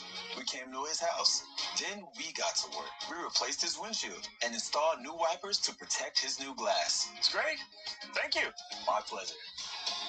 We come to you for free. Schedule now for free mobile service at safelight.com. SafeLight Repair, SafeLight Replace. Psst, psst. Still under a commercial break right now. I don't know why I was playing the SafeLight ad for you. Coming back from an ad break of our own just to listen to another ad, but no visuals on the screen. Again, you're listening live to Bush Pool qualifying for the Advent Health 400, tomorrow's NASCAR Cup race at Kansas. Fastest in Group A, Chase Elliott. Hendrick Motorsports at the top in Group B as well with Kyle Larson. Elliott's fastest lap was a 29.6. Everybody in Group B ran at least a 29.6 of the Fast 5. All the Fords in Group A, so 2nd through 5th in Group A behind Elliott, all had 29.8s. I believe a 29.94, I believe, was actually the slowest of the 5. Just goes to show how much pickup there was with all the drivers in Group B versus Group A. Kevin Harvick NASCAR's Happy Hour, brand new episode Tuesdays and Thursdays. Now, what was that all about? How did you get into that line of talk? Well, when we interviewed the Gibbs guys, just a random question. It was, would you pick Dale Jr. or Chase Elliott as who's the better driver? That was the question. So then it turned into a debate of, all different kinds of drivers and athletes and different people. But we always try to ask different questions. Just try to create some conversation. But they all picked Chase Elliott, right? They did. So then you probably got a lot of heat, a lot of weight from Junior Nation. Then you had to. Oh, I don't pay attention to any of that. Oh, had to save face a little bit there, huh? I don't think so. You know better than that. Going after them ratings for that podcast. Jump on that Dale Jr. wagon. I'm going to go with Junior. I just think I like his, he kind of carries the flag. Didn't want the heat, huh? I agree with you. Yeah. All right, who's going to win this poll? Let's have a look. 10 drivers have qualified for the final round. Pressure on me here, huh? All right. Well, all right. Got this nifty little number situation. I'm that guy right there. I say he goes the front. How about this for a front row? Hendrick Motorsports front row. Then I'm going to go right here, and then I'm going to go here. Now you're guessing. Now here. Nope. Too late. I would put him there. That's the order. Oh, there. All right, I hope I'm right. I think I messed Michael McDowell up. I would have changed him. I got to screenshot this so we can remember how this turned Don't out. hold me to it. A lot of pressure. Fox Wednesday. That actually doesn't seem like too bad of a prediction, I gotta say. It does have a lot of Chevys at the top. We'll see if that will stay true. I think Clint Boyer was predicting the Fast Four. The top two rows would be all Chevys then for qualifying, and then we'd see the Toyotas mixed in, and then the Fords after the fact. First driver to qualify is going to be Michael McDowell, and then Noah Gragson, Austin Cindric, Chase Briscoe, and Chase Elliott. Those will be the first 5 drivers to qualify. 1 lap each.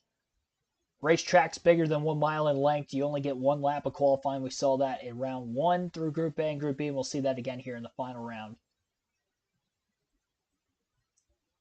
Once again, be sure to hit that like button. See if we can get to 100 likes before the end of the stream. Our goal was 50, but let's see if we can get to 100. We're at 75 right now. We got well more than that many people watching.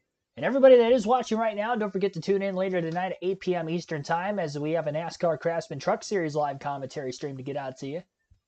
And that will be taking place at the Kansas Speedway as well, in the Running to the Heart of America 200. Advent Health 400 coverage for tomorrow's Cup race, again beginning at 2:30 Eastern Time with our pre-race predictions. Got 10 drivers to try to re-qualify, and then we'll have about an hour break in between streams. Our first of 3 streams on the weekend. Had a lot of double and triple headers on Saturdays throughout the course of the streaming weekend this season, largely due to now doing the practice and qualifying streams. I didn't start doing that till this season. And obviously, a lot of you guys are tuning in. You like the coverage of it, so going to continue that for you guys going forward the rest of the year and hopefully years to come.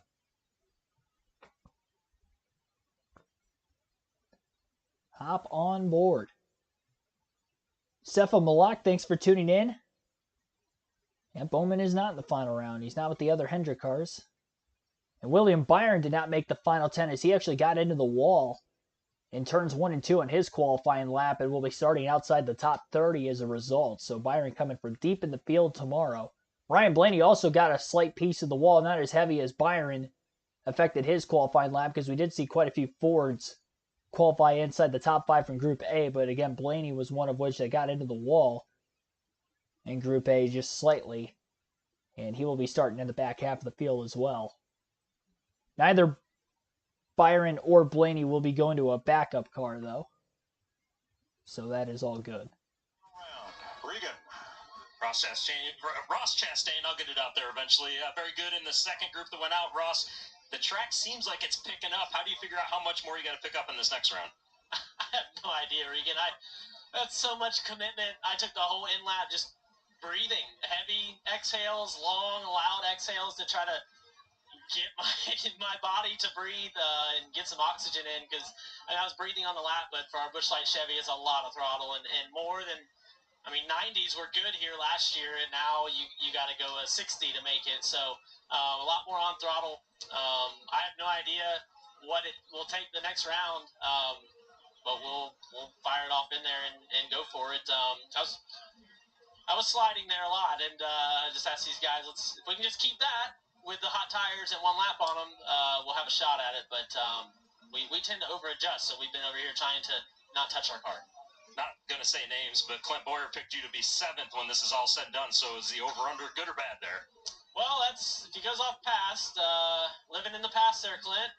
Yeah, I'd say so.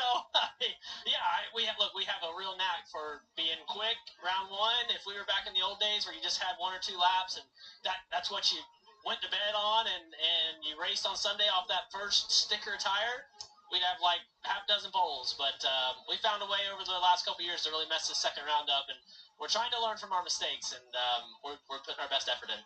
Thanks, Ross.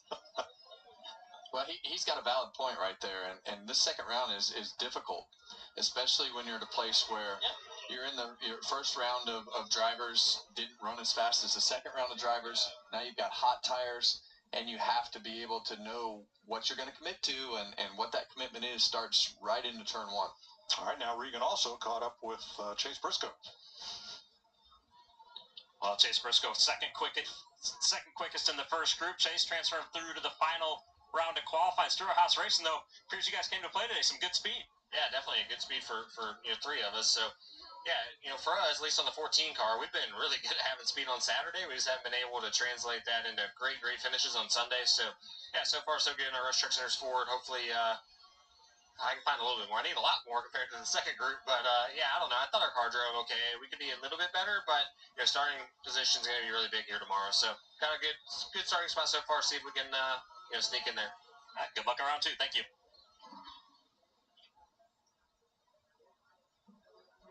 All right, we're set for the final round. McDowell, Gregson, Cindric, Briscoe, and Elliott from Group A. Bell, Bush, Chastain, Gibbs, and Larson from Group B.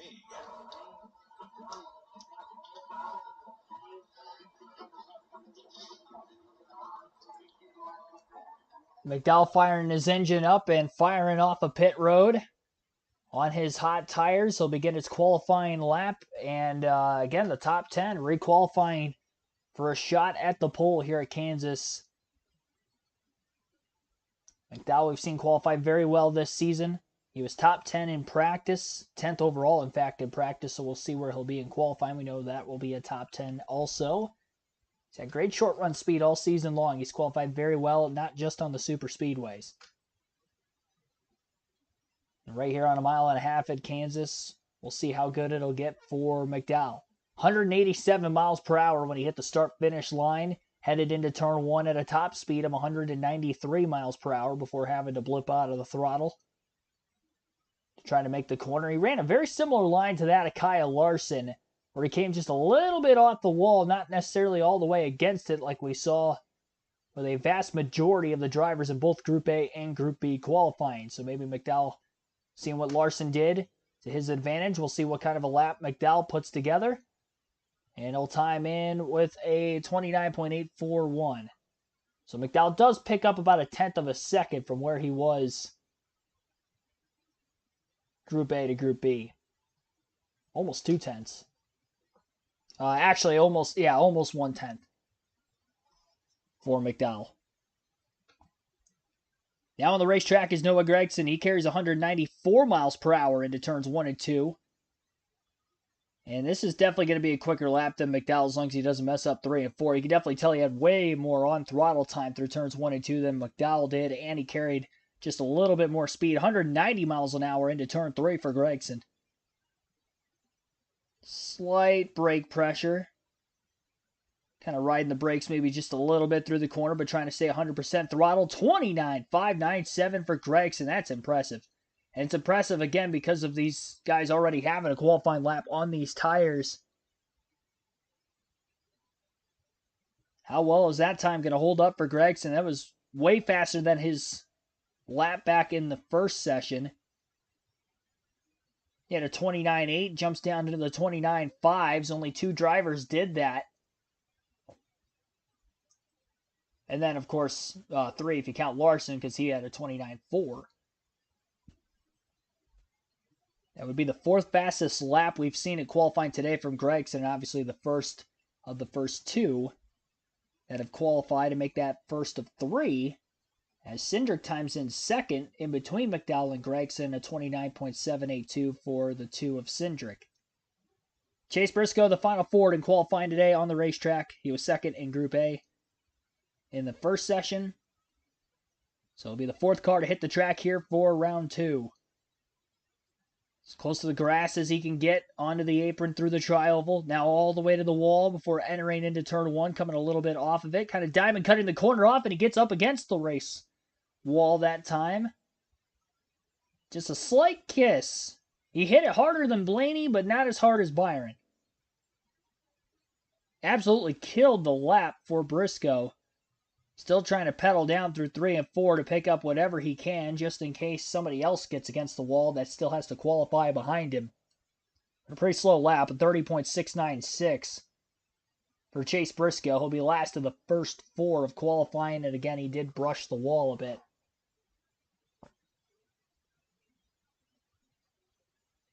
Chase Elliott's now on the racetrack. A driver who was fastest from Group A, the only non-Ford from Group A to make his way to qualifying. Elliott pretty tightly about a half a groove to a full groove below the wall all the way through turns 1 and 2. Not a great lap going for him, though, into turns 3 and 4. And Chase Elliott's going to be 4th fastest with a 29.998. Elliott fell off 0.3 of a second for round 1 to round 2. So Noah Gregson's 29.597 will hold on. He is on top. Commercial break right now on Fox Sports 1. 5 drivers still have to qualify for their shot at the pole. Noah Gragson and Austin Cindric currently on the front row. And almost 0.2 of a second difference between the number 10 and the number 2.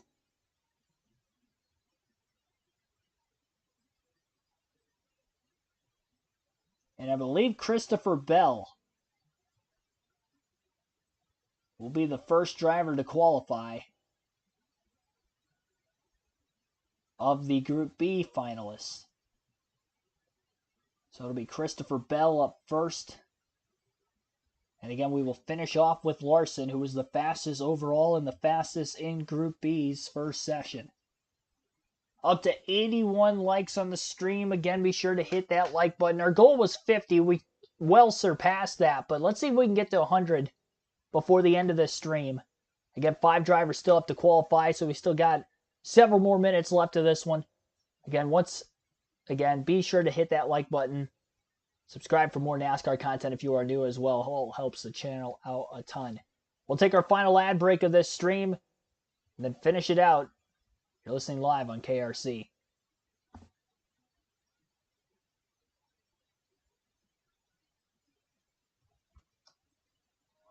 Now, is she excited that Clint picked Kyle Larson for the pole, or I'd say she is. did she just make her point playing pickleball there? I think she just scored a point over her brother and loves it. That's what it looks like to me. All right, 5 drivers to go.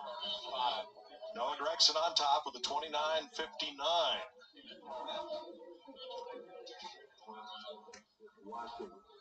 Got a Bass Pro Shop on the back straightaway.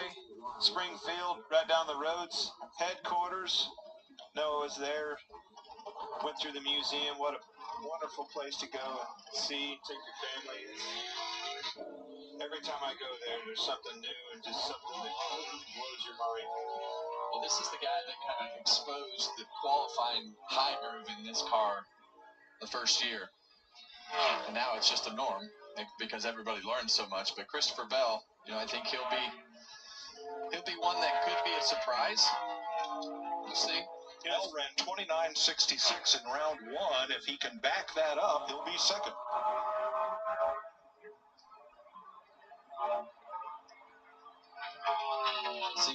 to stay up on the racetrack, not cut the apron right there. You see the half a car length he gives up immediately just because of that distance. I was going to say, I think that was the difference there, but there's a new difference. Yeah.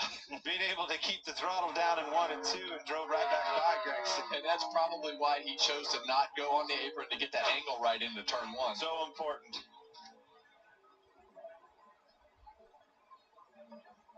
He's going to do it, isn't he? Yep. Big pickup for him. 29.49. 17/100ths of a second faster than round 1. That's nipping on the heels of that lap Kyle Larson laid down, 29.46.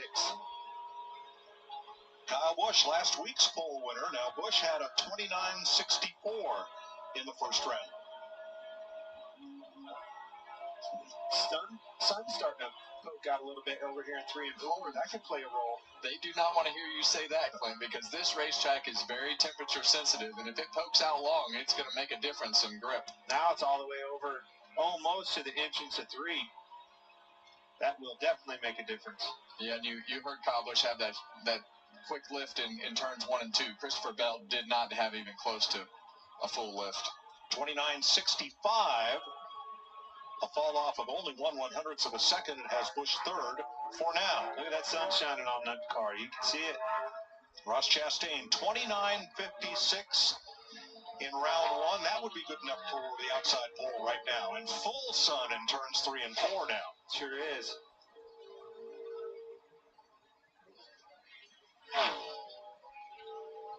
Yeah, full sun down on this end down here. Usually when that sun comes out, it means that the racetrack is going to have less grip because that track temperature will go up a little bit.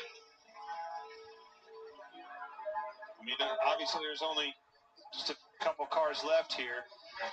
Chastain saying we don't want to adjust ourselves out. Well, they didn't. Good lap. 29.55 for Ross. He picks up 1/100th from round 1. Prove me wrong, dude. 2 drivers still to go for the pole. Ty Gibbs and Kyle Larson. Gibbs is on the racetrack, just about to begin the lap that counts. At the start-finish line, down on the apron, is Ty Gibbs. Christopher Bell, the only driver in this group that did not go to the apron. And Gibbs already through turns 1 and 2. It's going to be well over a 10th off of his teammate Christopher Bell. The sun is shining on both ends of the racetrack. Starting to cover up turns 3 and 4 just a little bit in shade, but mostly sun. That was not the case for Bell in every qualifying lap pretty much all day before that. Not just here in this final round, but as well through Group A and Group B's first round. Kyle Larson, who ran a 29.46 for his qualifying lap, which is still the fastest lap we've seen today, is on the racetrack, and he's now trying to back that up and go for the pole. The 2 dirt racing rivals, Christopher Bell, Kyle Larson, the 2 going for the pole. Larson couldn't hold it very well off the exit of turn 2. Really lost a lot of time there, maybe a bit loose with the sun shining. Not going to pick up in 3 and 4, off the wall a little more. And a slight bobble in the center of the corner for Larson. Christopher Bell will score the pole in the Advent Hill 400 at Kansas. So Bell will be starting out towards the front of the field, out in front of the field, in fact, not just towards the front. Ross Chastain outside of the front row in second. And Kyle Larson timed in 4th quickest with a 29.608 on his qualifying lap. Here's Regan Smith with your pole sitter, Christopher Bell. On the intermediates has been really, really good for this whole team ever since the introduction of the next-gen car. So I can tell you right now, I live for those moments where it's just like right on the verge of holding your foot down. And pretty sure we talked before qualifying how I said I was perplexed about the amount of off-throttle time they had, and there was more what I was expecting. Tomorrow you get into the race, you're going to have a lot more off-throttle time, and you're going to have to figure that out each lap of the race. How difficult is that going to be? I mean, it's going to be a normal Kansas race. You know, we see it time and time again, whether it's 50 degrees or 90 degrees, you're going to, whenever you get in the race, the pace slows down, and, you know, the top is obviously the preferred group here, but you're going to have to move around to pass, and you got to be versatile. So we've executed qualifying a couple of times now here at Kansas, and we're yet to win a race. So, before we say we're going to go out there and win, I just need to finish tomorrow, though. We got to see the checkered flag. Congratulations on the pole. Christopher Bell has more poles in the next-gen cars than all drivers. All right, how did Clint's picks do? He got one exactly right. He picked Briscoe, and he got 3 others within 1 position of where they actually qualified. And the worst part for Clint is I said Christopher Bell is going to qualify in the pole today, and he did. When did you say that? In the studio over there. Oh, no. Nobody heard that. Yeah, you did. It doesn't matter. Voices in your head heard it. Well, either way, both of these guys on the front row tomorrow, Christopher Bell, he needs to see the checkered flag. They have a good qualifying spot. He wrecked it qualifying last week. Ross Chastain has not been qualifying well. Put it on the front row. Will be a big day for these guys from the front row. A big difference because of that track position. And then William Byron. All right, so we'll go through the top 10 then from qualifying here just moments ago. That is concluded. Christopher Bell again on the pole for tomorrow's Advent Health 400 at Kansas. Ross Chastain outside of the front row in second. Row 2 will be Noah Gragson and Kyle Larson. Kyle Busch and Ty Gibbs in row 3. Behind them in row 4 is Austin Cindric and Michael McDowell, 2 Fords. And Chase Elliott and Chase Briscoe. The 2 Chases will be in row 5. 1 hour away from our NASCAR Craftsman Truck Series coverage in the Running to the Heart of America 200 tonight at the Kansas Speedway under the lights in Kansas City. So I will see you guys for that one. Again, 1 hour away from our start time there. You can tune in for tomorrow's race coverage of the Advent Health 400 for the Cup Series at 2:30 p.m. Eastern Time on the channel. We'll be live then as well. Hope to see you guys for both of those streams here this weekend. 1 in the books, 3 to go in the weekend.